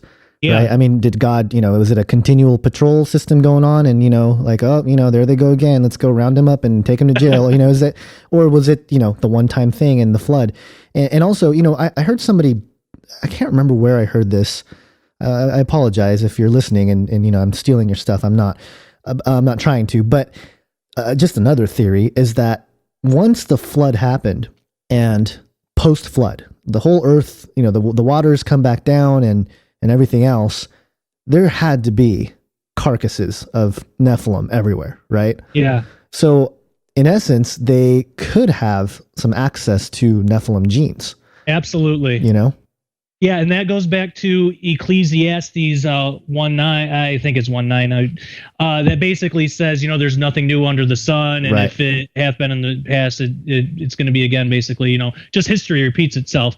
If we have access to this technology, and if we're to believe the Bible for the literal book that it is, then we have to accept that they probably had this technology back in ancient times too. Yeah. We have it now. Ecclesiastes tells us that there's nothing new under the sun. So when we're, making all these genetic hybrids like the 150 in Britain and so on, and, creating these ligers and these human animal embryos and all this ligers. Yeah. Oh, they're real, man. They actually made them. It's crazy. I know. I've seen the website. They're incredibly scary animals. Yeah. They're the biggest cat in the world now, and they're not even they're not natural. They're not supposed to be real. It's weird. Right. But if we have the technology to do this now, and if we're gonna take Ecclesiastes as literal, and I absolutely do, then we have to at least accept the possibility that they had access to that technology in the past. And for the life of me, I can't think of any other way that Nimrod would have been able to defile himself unless he somehow got a hold of Nephilim genes. And it probably, was due to that, because there would have been carcasses everywhere. I mean, the whole world. Right. So, there was no shortage there. If they had access to the technology, why wouldn't they mess with that stuff? So yeah, I absolutely agree there. Yeah, and it's also possible that they're building the Tower of Babel fairly soon after the flood, right? It doesn't take very long for them to start building the tower, and it's like, well, yeah. How did they do that? And again, it's possible that whatever technology may have been left behind or in ruins, they may have been trying to rebuild it, if you will. And this whole idea of God, dispersing language and everything like that, I think Satan's been hard at work through a lot of secret societies and ancient mystery religions and things like that, and the topic of alchemy that I'm tackling for my film. The whole idea is to sort of rebuild this Tower of Babel and sort of regain this access to the heavens, type thing. So now, where do you see Nephilim as far as today? Like, I know you sort of touched on it, but do you think that there's actually like literal modern day Nephilim? Because the elites, a lot of the elites, we hear about some of the rumors about how they call themselves B'nai Ha-Nephilim, we're the sons of Nephilim, and they believe that they actually, have some of this blood, in their bloodline. Where do you land on that topic? Well, the way I look at it is, these we see the post-flood Nephilim, and if we think about, there isn't really, at least not that I can find, a direct Bible reference that says that they were all killed off. There's room in the Bible for an escape of some kind, and we can even look at a lot of, not that we should hold other cultures' myths and stuff to the same level as the Bible, but we can look to, they all agree that there were a giant race, at some time, even, and we found, like you were saying earlier, we found bones and stuff. And so I believe that they've had a long time to figure out what they were going to do. I think Satan has had a long time to figure out what he was going to do. And if they had that technology back then, and actually there is biblical proof that, well, I'll say biblical evidence. I consider it proof because I can't see any other way that this is possible, but there's biblical evidence that they had genetic technology, because we read in, I believe it's Numbers 13:30. It's somewhere in Numbers 13 where it talks about they were going into the land of the giants, and it makes this the Bible makes this odd mention that there were, I believe it was grapes that were like the size of their heads or something like that. Where does that come in? We don't have that. Like, right. How is that possible? I mean, that's all after the flood. So even if there was like some kind of natural giganticism before the flood, that would have all been done away with after the flood. The only way I can figure that they would have had fruit and stuff that's that big is if they genetically enhanced it. I mean, how else? We can't do that nowadays. So if they had that level of technology back then, imagine what kind of technology they could have access to. And imagine, with all the time that they've had, the type of deception that they could instill in humanity. I mean, I would say if they had this much time to develop their technology, and they're clearly, working with their false gods, which would be the fallen angels. They, we read all in the Old Testament that they worshipped their false gods and their fallen angel fathers and all this stuff.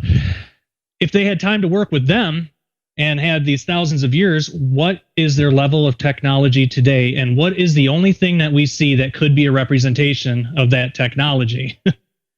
So right. I kind of started looking at it from that standpoint. And I'm jumping ahead a little bit in my books. I really get into that more in the last chapter, but I connect the biblical Nephilim with modern day UFO phenomena and all this alien deception stuff, because what's interesting is the reports that come from people who have been abducted or have seen UFOs or all this, when they've had contact with these beings, it seems like they only really want to talk about two things. They want to talk about their genetic breeding, like almost like they're proud of it, and that they are mixing themselves with us to create this new master race and all this stuff. And they also want to talk about that there is no God, that the Christian religion is wrong. All the other religions are fine, but Christianity is just flat out wrong. And those are the only two things that they really seem consistent to want to talk about. So it's like, okay, what's more likely from a biblical standpoint? Is it more likely that there are aliens from another planet that are flying over here to brag about their technology and who, for some reason, can't seem to reproduce naturally, and all they want to do is dump on Christianity and talk about how dumb that is? Or is it more likely that these are extra-dimensional beings who know there's a God but have no chance at redemption, and who have consistently wanted to prove God a liar because they believe that's their only hope of escaping God's judgment, is to prove him to be unjust and unfair and not fit to put forth judgment, and that they're trying to deceive the world and us, and that they have access to this technology because they've had all this time. And I mean, they're bringing knowledge right out of heaven anyway, because they left their first estate, so they were in good standing with God at some point. So I mean, they're extremely intellectual. So when I looked at it like that, it's like, that's the only thing that I can find in the Bible that consistently answers this UFO phenomenon. Because that was one of the biggest questions I had when I was a kid, that I was always told, just take it on faith, is that, are aliens real? And I grew up thinking that there just wasn't an answer in the Bible because I wasn't given one from the preacher or from the congregation in the church. You know, they just didn't know. But that was my fault because I was putting more stock in man to answer my questions than God. When I started asking God, he was more than happy to give me the answer. And I mean, now I've got so much information on it. I didn't know that there was all that in the Bible. So, you know, that's kind of where I take that throughout the book. Right. So are you drawing parallels between Nephilim and UFOs, or where do you stand on that? Do you think Nephilim are walking the earth? Yeah, I think it's possible. I look at, the aliens themselves that are piloting these UFOs. I could see them as either being fallen angels or demons who have a type of biological clone suit in a sense, or just modern day Nephilim. There's a lot of different theories about that, and I go into a few of them in the book. But yeah, I definitely draw a parallel between the two. And especially just with their nature, you know, God tells us that we'll know his people by their fruit. But I believe that we could look at that and say we'll know the enemy by his fruit too. And when we see just how anti-Christian these supposed alien beings are, but they have no problem with the other religions. And when I see that they're doing the same things that the Nephilim in the Old Testament were doing with this genetic tampering and all this, and that they're saying that their goal is to merge genetically with us to create this master race. I'm thinking, well, that's got to be the Nephilim. I mean, who else is it going to be? Either it's that, or it is some alien race that God just didn't bother to warn us about, and that's interacting with us. And you know, I mean, right. So yeah, that's I definitely draw that parallel. Well, excellent. Now, later on in the book, you talk about the Antichrist, or the spirit of the Antichrist. What are your thoughts? Who do you think it is? What's your train of thought on that? Yeah, I've been through a lot of different people's theories on who the Antichrist is going to be, and I think it's one of those things we're just not going to know for sure until he's revealed, you know, pretty much just like the Bible says. But I think that there needs to be a distinction made, because, you know, the term Antichrist, you know, we use it in our culture, but it's almost different in the Bible in the sense that there's only 4 verses that actually use the word Antichrist, and it's not in Revelation, not in Daniel. It's in First and Second John, and you know, he's in those passages, he's talking about that, you know, you've heard that this Antichrist character is going to come, but I'm telling you now that there are Antichrists like all around, and here's how to define them. You know, anybody that denies the Father and the Son is essentially an Antichrist. So we can look at what the spirit of Antichrist is. And through that knowledge and being able to identify Antichrists, and I'll say lowercase a in the sense, in our own lives, we can come to a conclusion of some definite key features that the beast, the end time Antichrist, is going to have. One of them is, you know, denying Jesus and the Father, of course, and hatred of the Jews is a big one. That's spirit of Antichrist is all over that. So as far as who the Antichrist is, I have no idea, but I know that there are a lot of shadows. And one of the biggest shadows that I've been able to find is in the story of Nimrod. And I know people like Rob Skiba believes that the literal Nimrod is going to be the end time Antichrist. I know that he's gotten a lot of slack for that too. And again, I don't believe that he should, because I can see that as a possibility. I mean, I think that there's still some unanswered things in that line of thinking, but there's unanswered things in all of them. But I believe it's going to be one of those things we'll see when we get there. But God gives us these shadows in these stories as to the attributes and the behaviors and all this. And with Nimrod, as far back as I could go, that was the first biblical reference I could find where there was like, yeah, this guy definitely had the spirit of Antichrist. I think the traditional Tower of Babel story is way different than the biblical Tower of Babel story. The traditional one that I was brought up with is basically just, all the people got together and they built a really tall tower. God didn't like it, so he knocked it down, threw everyone around. That was basically it. It was ridiculous. It's like it doesn't answer anything. It's like, why'd that make him mad? And why isn't he angry now when we build tall tower? Why didn't he knock down the Great Pyramid of Egypt? So it like created more questions than answers. So when I started looking into it myself, the first thing that I found was interesting is it says, and the whole earth was of one language and of one speech. That took some prayer on my part, because that to me sounds like it was the same thing. It's saying the same thing. But again, this goes back to why it's so important to go to the original languages.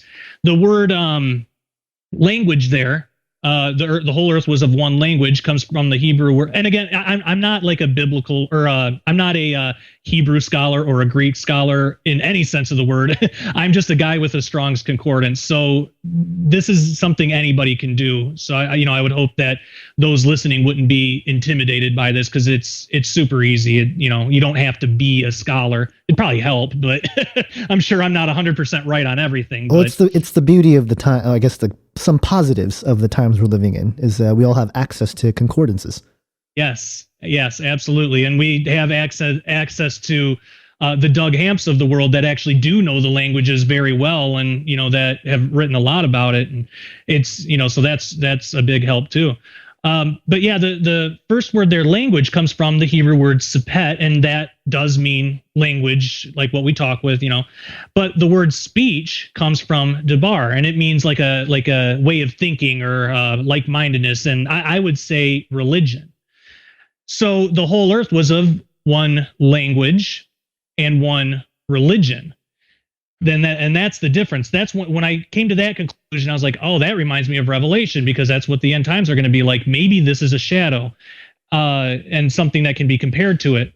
So when we read on, we find that the people, let me see here, Genesis 11:6-9.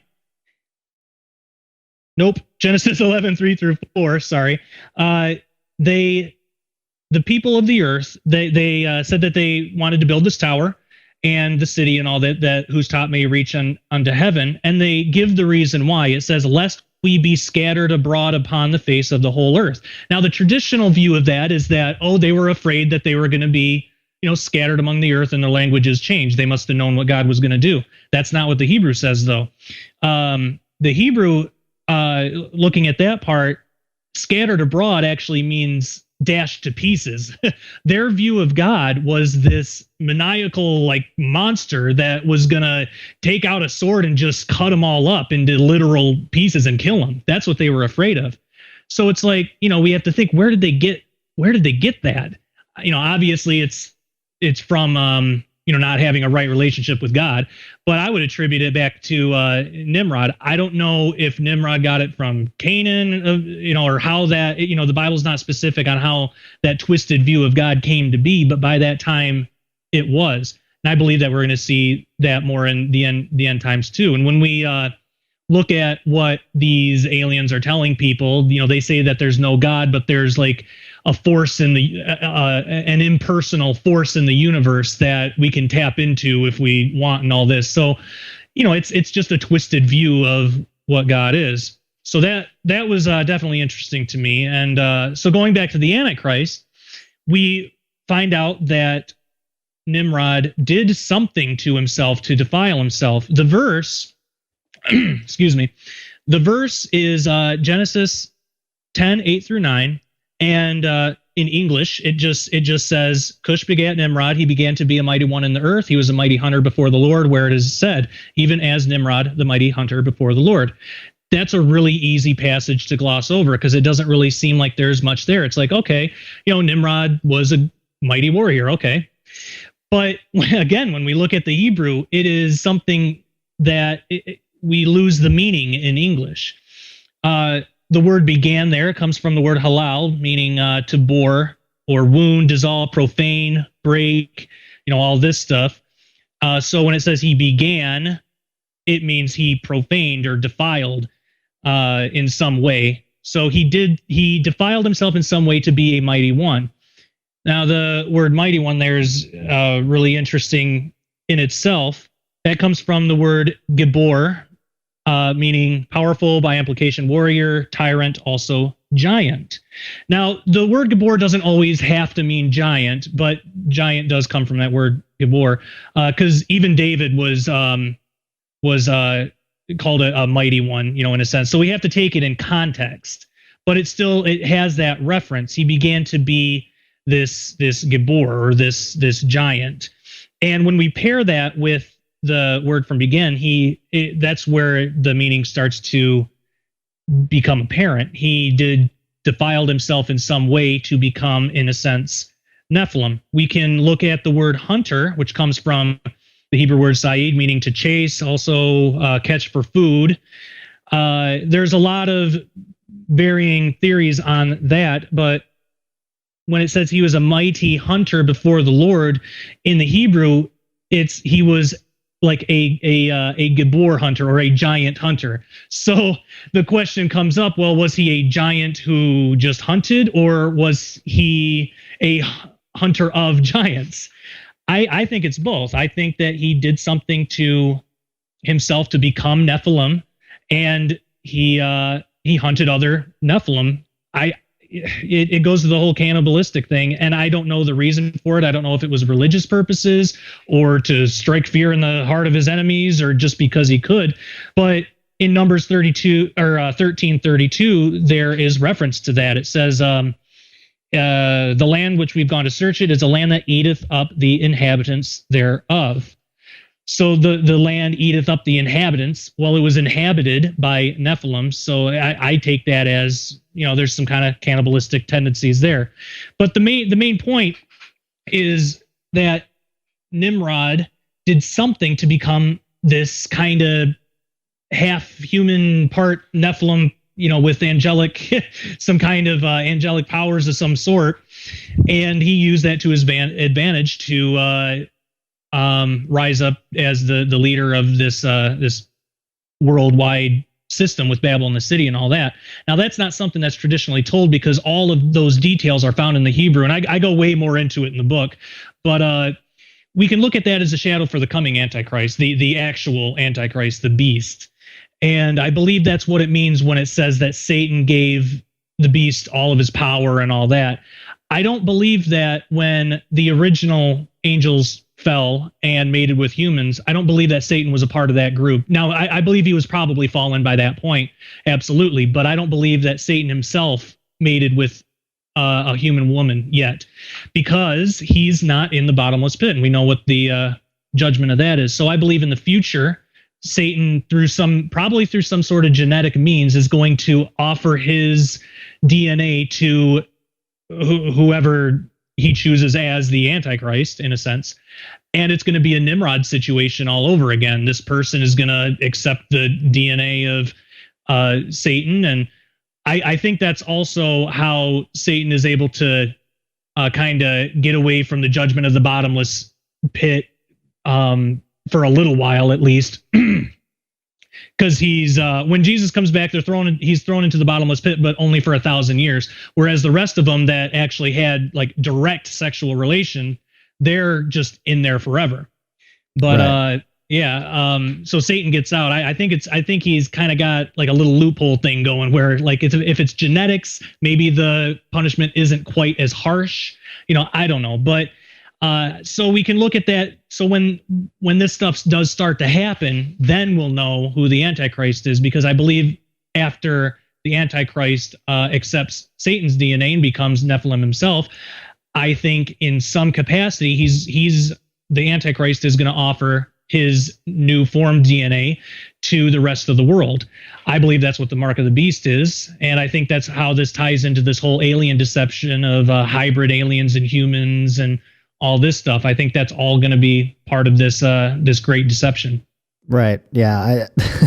It's funny. I can't help but think about our last episode and our interview with Catherine Dahlstrom in her fiction book, because oh gosh, I mean, your description of a potential Antichrist being a Nephilim, combining the genes from Satan himself, giving a man, I don't know. There's just too much there overlapping, even though I know she said that it's fiction, and we won't get into that here. But I think you've tied together a lot of things, and I feel like your research is, it seems to be confirming a lot of what some of the things I've found and a lot of other researchers. One thing, the spirit of Antichrist, it's 1 John and 2 John. The word Antichrist is used 4 or 5 times or something. But 2 John 7 says, "For many deceivers have gone out into the world, those who do not confess the coming of Jesus Christ in the flesh. Such a one is the deceiver and the Antichrist." So it's like, okay, so the spirit of Antichrist is out there. Anyone who denies, the coming of Jesus Christ in the flesh is a type of Antichrist. I mean, we're walking around with people that may be inspired by the spirit of Antichrist. It's kind of a frightening thought, right? So, but there's another point that I want to bring up, and I don't know if you've come across this in your research, and I actually asked Doug Hamp to look at the Hebrew of this passage here that I was looking at, Genesis 4:1. And this is right after God gives the first, prophecy about, Jesus coming and being the Messiah. And yeah, Genesis 4:1, it says, "Now Adam knew Eve, his wife, and she conceived and bore Cain, saying, I have gotten a man with the help of the Lord."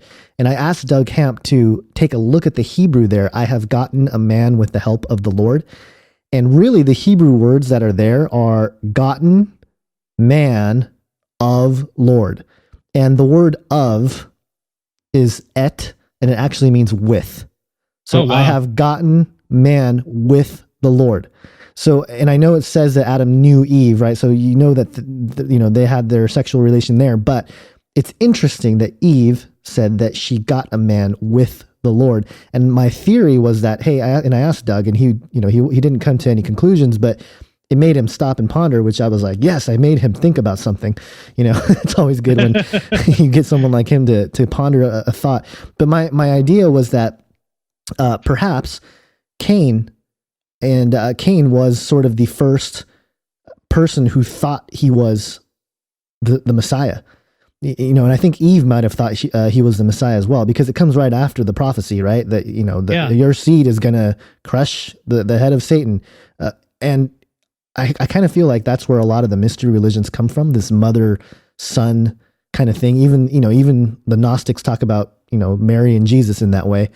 And I guess the reason why I bring it up is because, this idea that potentially if okay, hold on. I'm trying to, there's a lot of stuff going on. In Revelation, it talks about the 7 and then the 8th, which was one of the 7, right? And the theory that comes from that is that, again, it ties to the Nimrod aspect of, whichever was the one that received the head wound. And because most scholars and people believe that the head wound happens, later, like after the Antichrist has already arrived, then he gets killed and then he, miraculously lives or whatever. But, of course, with your theory and with Rob's and stuff, it's a different idea that maybe that head wound was something that killed him initially, and maybe Nimrod. And I think, I believe Rob Skiba has pointed out some kind of other ancient myths that contain some stories of Cain being slain by a sword or something to the head. Or no, I'm sorry, not Cain, Nimrod. All right, so what I was trying to get at was perhaps the idea of Cain being, somebody that may come back, not just Nimrod, This is complete speculation on my part, and I haven't done enough study to get into it. But it also shows that Cain thought he was the Messiah too, because I think later when Abel comes around and God accepts Abel's offering over Cain's, right? Mm-hmm. I mean, I think I understand why Cain would be so upset, because he thought he was the Messiah, and he thought, God was going to accept him. He was the one that's going to bring redemption. And, why are you accepting my little brother's offering over me, the Messiah? Yeah. So, wow. Yeah. That's really interesting. I never thought about it before. It would explain why Satan went after Cain to make Cain sin by killing Abel, right, instead of the other way around, because you would think, if Abel was the favored son, then Satan would want to go after Abel and, have Abel be the murderer to show, hey, your favored creation here fell. That usually seems to be Satan's game plan. Right. But yeah, I mean, he just went after Cain to do that, and that would fit. Yeah, and so that's just speculation, and could it be that? I mean, who knows? Who knows what's going to happen, at the end? But it seems like the beast, and we read about in Daniel, the beast or the Antichrist figure. I believe it says something to the effect of he basically collects a lot of artifacts, right? He sort of, he raids a lot of these countries surrounding Jerusalem on his way to the Temple Mount, and he kind of, I can't find the passage in front of me, but I believe there's a passage, I believe in Daniel 9 or 11, one of those two, where he talks about he's getting, where he gains the treasures or something. Hold on. I'm butchering this section. That's okay. I completely understand. If I don't have a Bible verse right in front of me, like laid out, I butcher it too. Yeah, it's hard. Here you go. Daniel 11:43. He shall become ruler of the treasures of gold and silver, and all the precious things of Egypt, and the Libyans and the Cushites shall follow in his train. So it seems like during his conquest, he basically gathers all these artifacts, Yeah. And so who knows what kind of stuff? I mean, can you imagine the Ark of the Covenant is found, and there's all kinds of stuff that could happen, and all the legends of and it's interesting that it's Egypt that is mentioned here, because there's a lot of the rumors and stuff that goes on about. There's a chamber underneath the Sphinx, and it contains the lost knowledge from Atlantis and things like that. So, and that's why I think that's why I brought up Cain, is this possibility of being part of the end times deception in some way, of maybe he's the one that they get his DNA or something. I don't know. I'm just completely speculating at this point. Yeah, I mean, that's really interesting. That's I think you've just provoked a few hours of study in me in the future. That's good. And that it kind of makes sense with the whole the first shall be last right. kind of deal. Exactly. That was falls in line with that. Yeah, that was the kicker for that theory. But let's move on and get back to the book. And Basil, you still there? I'm still here, man. Just soaking it up. Soaking it up like a sponge. Okay, so I know you go through Ezekiel and stuff, and for the audience, we're not going to talk about Ezekiel prophecies, because you're going to have to buy the book to read that section there. Where do you land? Where do you land after you introduce the Nephilim, you go through some prophecies? What's the conclusion? What's the place where you land this airplane here? And he's gone. Nowhere. There's no conclusion. I'm out of here. He's usually back by now. Oh, there he is. I hear him. I hear something. It's trying to connect. Pecker?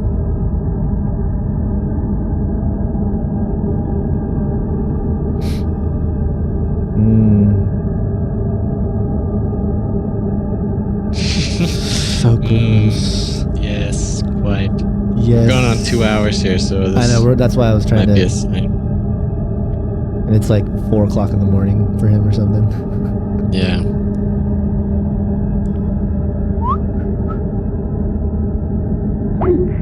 Oh, he just went away. Oh, he's just gone. He's out. Hey, sorry about that. If this happens one more time, I'll just restart the computer. Okay. And that'll take care of whatever's going on with this. But yeah, so sorry about that. That's all right. Okay, so your question was how I wrap all this up, right? Yeah. Yes. Okay. Making sure. All right. So that brings us right up to the last chapter, chapter 16, the final deception. This was where I really got into the whole idea of the apostasy, and starting with what apostasy is in a biblical sense. And we kind of look at it traditionally as just, there's going to be a day where the church is doing pretty good, and then it's going to be like a slow decline, kind of like what we're seeing now. And there's a lot of people that in their traditional thinking think that we're in the apostasy now. And I think it might be started at least, but I don't think it's going to be this gradual decline that's just going to culminate one day. I mean, we've always had that. We've always had people falling away from the church. So this is something different. When we look at the whole scope of it, and going back to the original languages and all that, it's more sudden. It's more like one day the church is how it is, and then one day everything's different. And it's just this massive falling away. And so it doesn't really go into a whole lot of detail of what causes it, just that it's a deception. The only thing that I can come up with, because since we've already throughout the book established the Nephilim and the UFO connection and all that, I started to think, these UFOs are showing up more and more. And I show some statistics in the book that show that it's leading to something. I mean, every year it's more of a percentage of increase. And it's like, well, that can't go on forever. I mean, if it did, there would be a day where it's just constant UFOs in the sky. So, it's leading somewhere. So I started thinking, well, where is it leading? These people, these abductees keep saying that the ones that have had conversation with these beings say it's almost like these beings will brag or boast that there's going to come a day that they're going to reveal themselves. Now, I'm not saying we should put any stock in anything that a fallen angel has to say, and I believe that they are fallen angels masquerading as aliens, and I give several reasons why throughout the final deception chapter. But just the consistency of that with their nature all throughout the Bible, that lines up with what could cause an apostasy. A lot of people in the church might think it's some sort of false religion that the world will accept, like maybe Islam or something. And I do see Islam as a part of the whole end times thing, but not the catalyst that starts it all off. Because throughout all, say, 6,000 or so years of history, Satan has always had false religions that he's tried to deceive humanity with. And in our days now, I mean, we have so many different religions. It's ridiculous. If Satan hasn't been able to do it now, who's to say that he's going to do it in the future, where they're all going to accept this false religion that already exists on Earth? Now, I believe there will be an acceptance of a false religion, but I believe it's going to be something new, something that comes outside of our sphere of existence. Because what else could unite these different religions into one belief system? It would have to be something that would seem bigger than even that. It would have to be something completely different and unique, and in the world sense. In our sense, we can look back to Genesis 6 activity, and it's not really that unique. Right. I mean, it is in the sense that the packaging is different, but it's the same old deception that Satan's been promulgating the whole time. But the world's not going to see it that way. So if there does come a time where they do decide to reveal themselves and say that they are our alien creators through this panspermia stuff, and that they evolved on their own planet and all this, I would say that would definitely cause a great apostasy, because then the people of the world are going to have the proof staring at them right in the face. Every time somebody has a conversation with one of these beings, or however it happens, they don't ever seem to question it. They take it as the truth. That's seen all throughout history, even when people did look at them as other gods or whatever in the spiritual sense. If one of these spiritual beings said something to a person, if they didn't have Christ, or if they didn't have God, they just tend to believe it just based on the word of the being, and they don't test it against anything. We see that nowadays in these alien abductees, most of them, like the grand majority. Usually, if anybody does question it, then it's a Christian that happened to have been abducted or something. Also, what's interesting is the only documented cases of anybody ever having power and authority over these things is by using the name of Jesus. So that all to me solidifies, like, okay, we're dealing with fallen angels here.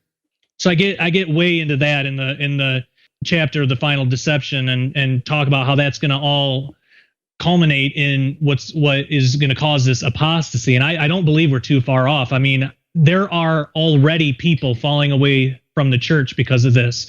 I mean, I know a few personally that have heard what the aliens have to say, or what I would consider doctrines of devils, and they'll go after that and deny Jesus over it. I've witnessed that personally, and I mean, it's kind of horrifying that that's all it takes, and they're not even the supposed aliens aren't even really here yet, in that sense that they're that we can see them at all times and they're in communication with us. So how's it going to be when that happens? And it goes back to preparedness. We got to be prepared for that kind of thing. It might seem ridiculous now, but the Bible also says in Proverbs, he who answereth a matter before he heareth it, it is folly and shame unto him. So we're supposed to hear things out. If it lines up with Scripture, at least accept the possibility, or at least file it away for later. So if it does happen, we'll be able to remember and maybe have at least a little bit of preparedness. We shouldn't just throw things out unless it completely contradicts with Scripture. Then we can throw it out. But so I tie that all together in that chapter, and I give a lot of examples through of some deceptions, especially within the past 50 years, that the enemy has used, in my opinion, to kind of test us to see how we're going to react. I look at Roswell as an example of that. I don't think Roswell was an accident. I think if it wasn't some government thing, and I'm not convinced that it was, I believe that it was set up by the enemy in some way to test our reaction to that, to see what we would do. I think Fatima is another example of that. What happened after Fatima is everybody gathered and worshipped this thing. Now, I know there are people out there that believe this really was Mary. For one thing, and I don't mean to be disrespectful to anybody in their beliefs, but we're told in the Bible that we're not even supposed to be worshiping angels. So we definitely shouldn't be worshiping just human beings, even if she was chosen by God to birth the Messiah, that definitely, it still doesn't put her above the Messiah. Right. So this Fatima apparition did not rebuke the people for worshiping it. So that sends up a red flag. Also, the apparition said that it would be there at a certain time the next day, and it was an hour late. Right. So they're always late, it seems. Yeah. They can't get it together. It's with an angel or with God, if he says he's going to be somewhere, he's going to be there. And, sometimes angels get tied up, like in Daniel, but the angel didn't tell Daniel beforehand, I'm going to be here at this time. He just showed up and said, I would have been here earlier, but, this other angel kind of had me tied up for a while. Of course, I'm paraphrasing. It doesn't really word it like that, but sounds about right. Yeah. But so I look at examples like that, and I go through a lot of them in the Bible, and I think we're being tested by the enemy to see what deception we're going to fall into best. Because since that Fatima apparition, there have been a lot of Marian apparitions throughout the world. And the thing about Mary is that Muslims regard her too. And it's the only kind of strange spiritual thing where you'll have Christians and Muslims both like worshiping this thing together. And I give some examples of that in the book too. So I think that ties in with this whole end time, one world religion, one world government, all this stuff. And I think that they're kind of the past 50, 60 years, the enemy has kind of been testing the waters to see what deception is going to work best against us. And I think he's got a pretty good idea, because he seems to be really running with the alien deception thing, and then with some Mary apparitions here and there to just get the more spiritual people to accept this too. So it's scary stuff. Let me ask you one last question here as we kind of wrap it up. Where do you see, or do you see any Bible verses that might be referring to the arrival of aliens? Or, I mean, not real aliens, of course, but just this whole deception, the day the large mile-wide crafts, hover over the cities and whatnot, the whole scenario there. Do you see anywhere in the Bible that could potentially be referring to that event?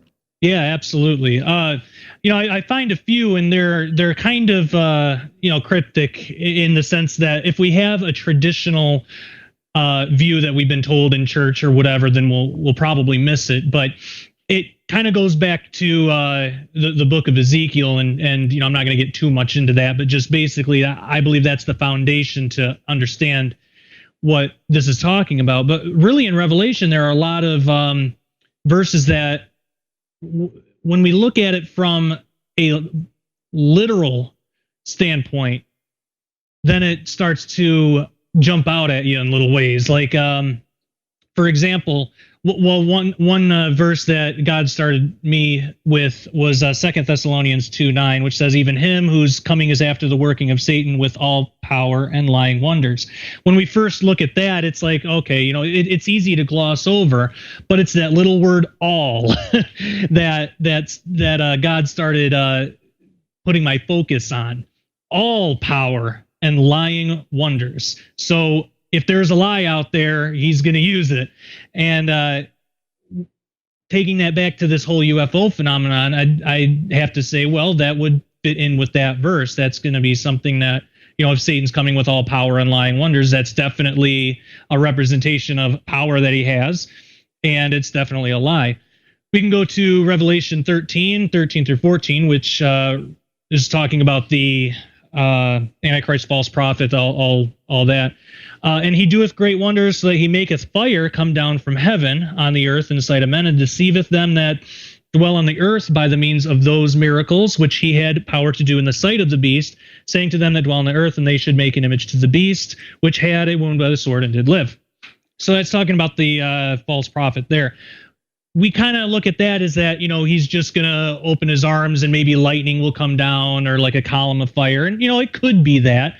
But when we look at fire and the source of fire, I'm taken back to the prophets of Baal, and Elijah says, if you're able to call down fire, you basically, he set up a little contest there.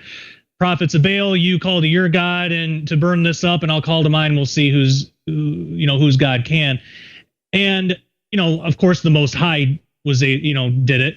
But the prophets of Baal, they weren't able to get their God to call down fire. So it doesn't seem like he was able to in that sense. I kind of look at this as more of a technological thing, that this is going to be some sort of effect of these UFOs, whether it, some kind of beam or something. I don't know exactly how it's going to work, but that's kind of how I look at it there, because I can't really see how it could be a literal fire. Like what changed? How is he able to do this now if he wasn't able to before? So that's another example. Also, Revelation 9:6 says, "And in those days shall men seek death and not find it, shall desire to die, and death shall flee from them." And this is talking about after these locust things come out of the bottomless pit. Well, when we think of who's in the bottomless pit, it's those who committed that sin in the first place to create the Nephilim. So there's a connection there. And these locust beings come out of the bottomless pit and torment men and all this, but it says that the men aren't able to die. So what could cause that? I believe it's going to be an effect of this mark of the beast thing, that there's going to be something where they're going to be able to live longer and not be able to die quite as easily, or maybe not even at all. It's Satan's counterfeit immortality, in a sense. He's never had an original thought in his life. Everything that he has, he's taken from God and twisted it. So, Satan knows that we as Christians are going to be given a new body, and we're going to be immortal and eternal in that sense on the other side of eternity. So Satan, all he's got is a technological way to create a false sense of that. And he's been promulgating that since the garden. So we see a connection there to that in the technological sense. And I believe that technology, we're not there yet. We don't have immortality in the sense yet. It could come through the form of transhumanism or something like that. But I believe it's more likely, given the return of these beings, and especially with descriptions like the locust and then the 200 million horsemen and all this. If we throw out our traditions that don't line up with Scripture and take the Bible for the literal book that it is, it makes a lot more sense that this would be referring to this return of the Nephilim, or these fallen angels masquerading as space aliens that have come to help us in our time of need and all this, and that want to give us these great gifts of technology and immortality through this Mark of the Beast system. And of course, the world's not going to see it as Mark of the Beast, but we who are prepared, who are preparing now and are studying up on this now, and at least can accept it as a possibility, and I say all throughout the book, don't take my word for any of this. I'm human too.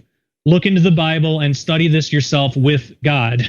And I say that over and over again. So that's where I see it. And I encourage the reader of my book, or the listener of your show, to go and search out these verses too. And they're all over. I give a lot more examples in the book that we probably don't have time to get into now, but it just all goes back to, it shouldn't be taken just by my word alone. Just like when I was a child, I shouldn't have taken the word of my pastor without first testing it against the word of God. So same with me, same here.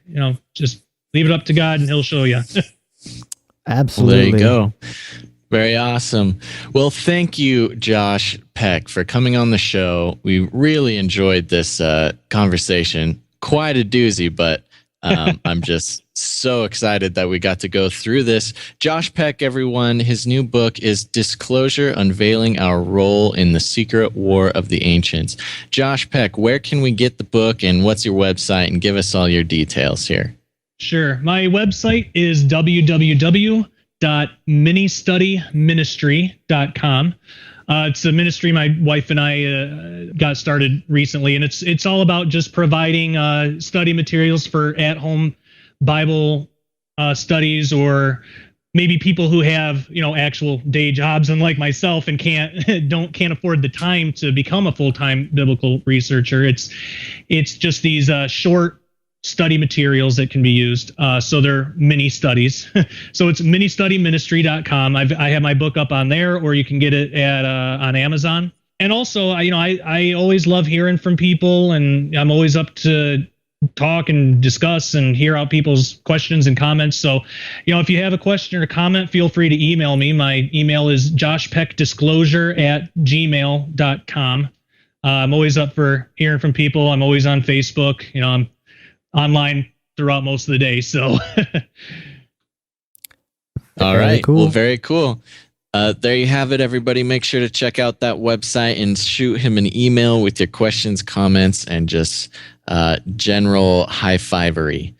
And I like that. So one more, there you go. So one more time, Josh, thanks for coming on the show, and hopefully we'll have you on again soon. Yeah, absolutely. Thanks for having me. This was a lot of fun. All right, so there you have it, everybody. Thanks for tuning into this episode of Canary Cry Radio, and until next time, think outside the cage.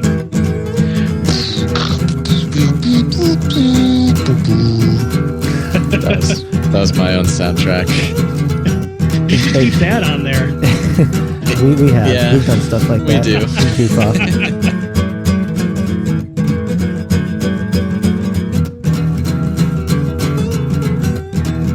Thank you for listening to this episode of Canary Cry Radio. The show notes for this episode and many others are available at canarycryradio.com. Make sure to connect and like our Facebook page at facebook.com/canarycryradio. Follow us on Twitter at Canary Cry Radio. If you would like to share the show in video format, you can find us on YouTube by searching Canary Cry Radio. Review us on iTunes with 5 stars and give us a thumbs up on StumbleUpon.com. We would like to thank those of you who have given us your support, prayers, and donations. If you would like to join us and support Canary Cry Radio financially, you could do so by visiting canarycryradio.com and clicking the support tab. Thanks again for listening, and until next time, remember to think outside the cage.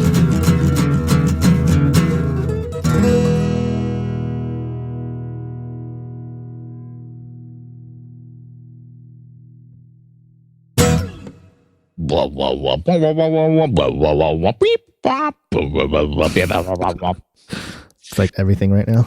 I know, that's just the dubstep nation, man. Yeah, it's funny.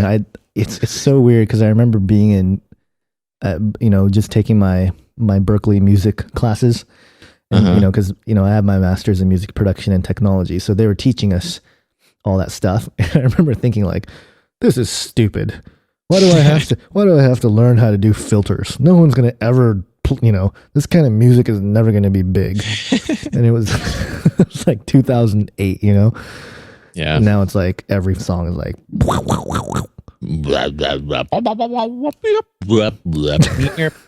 It's actually kind of cool. I do like it, but it is cool. I had a whole dubstep phase I went through. Yeah. Well, you're younger too. I listened to it and I'm like, Oh, you youngsters and your fancy robot music.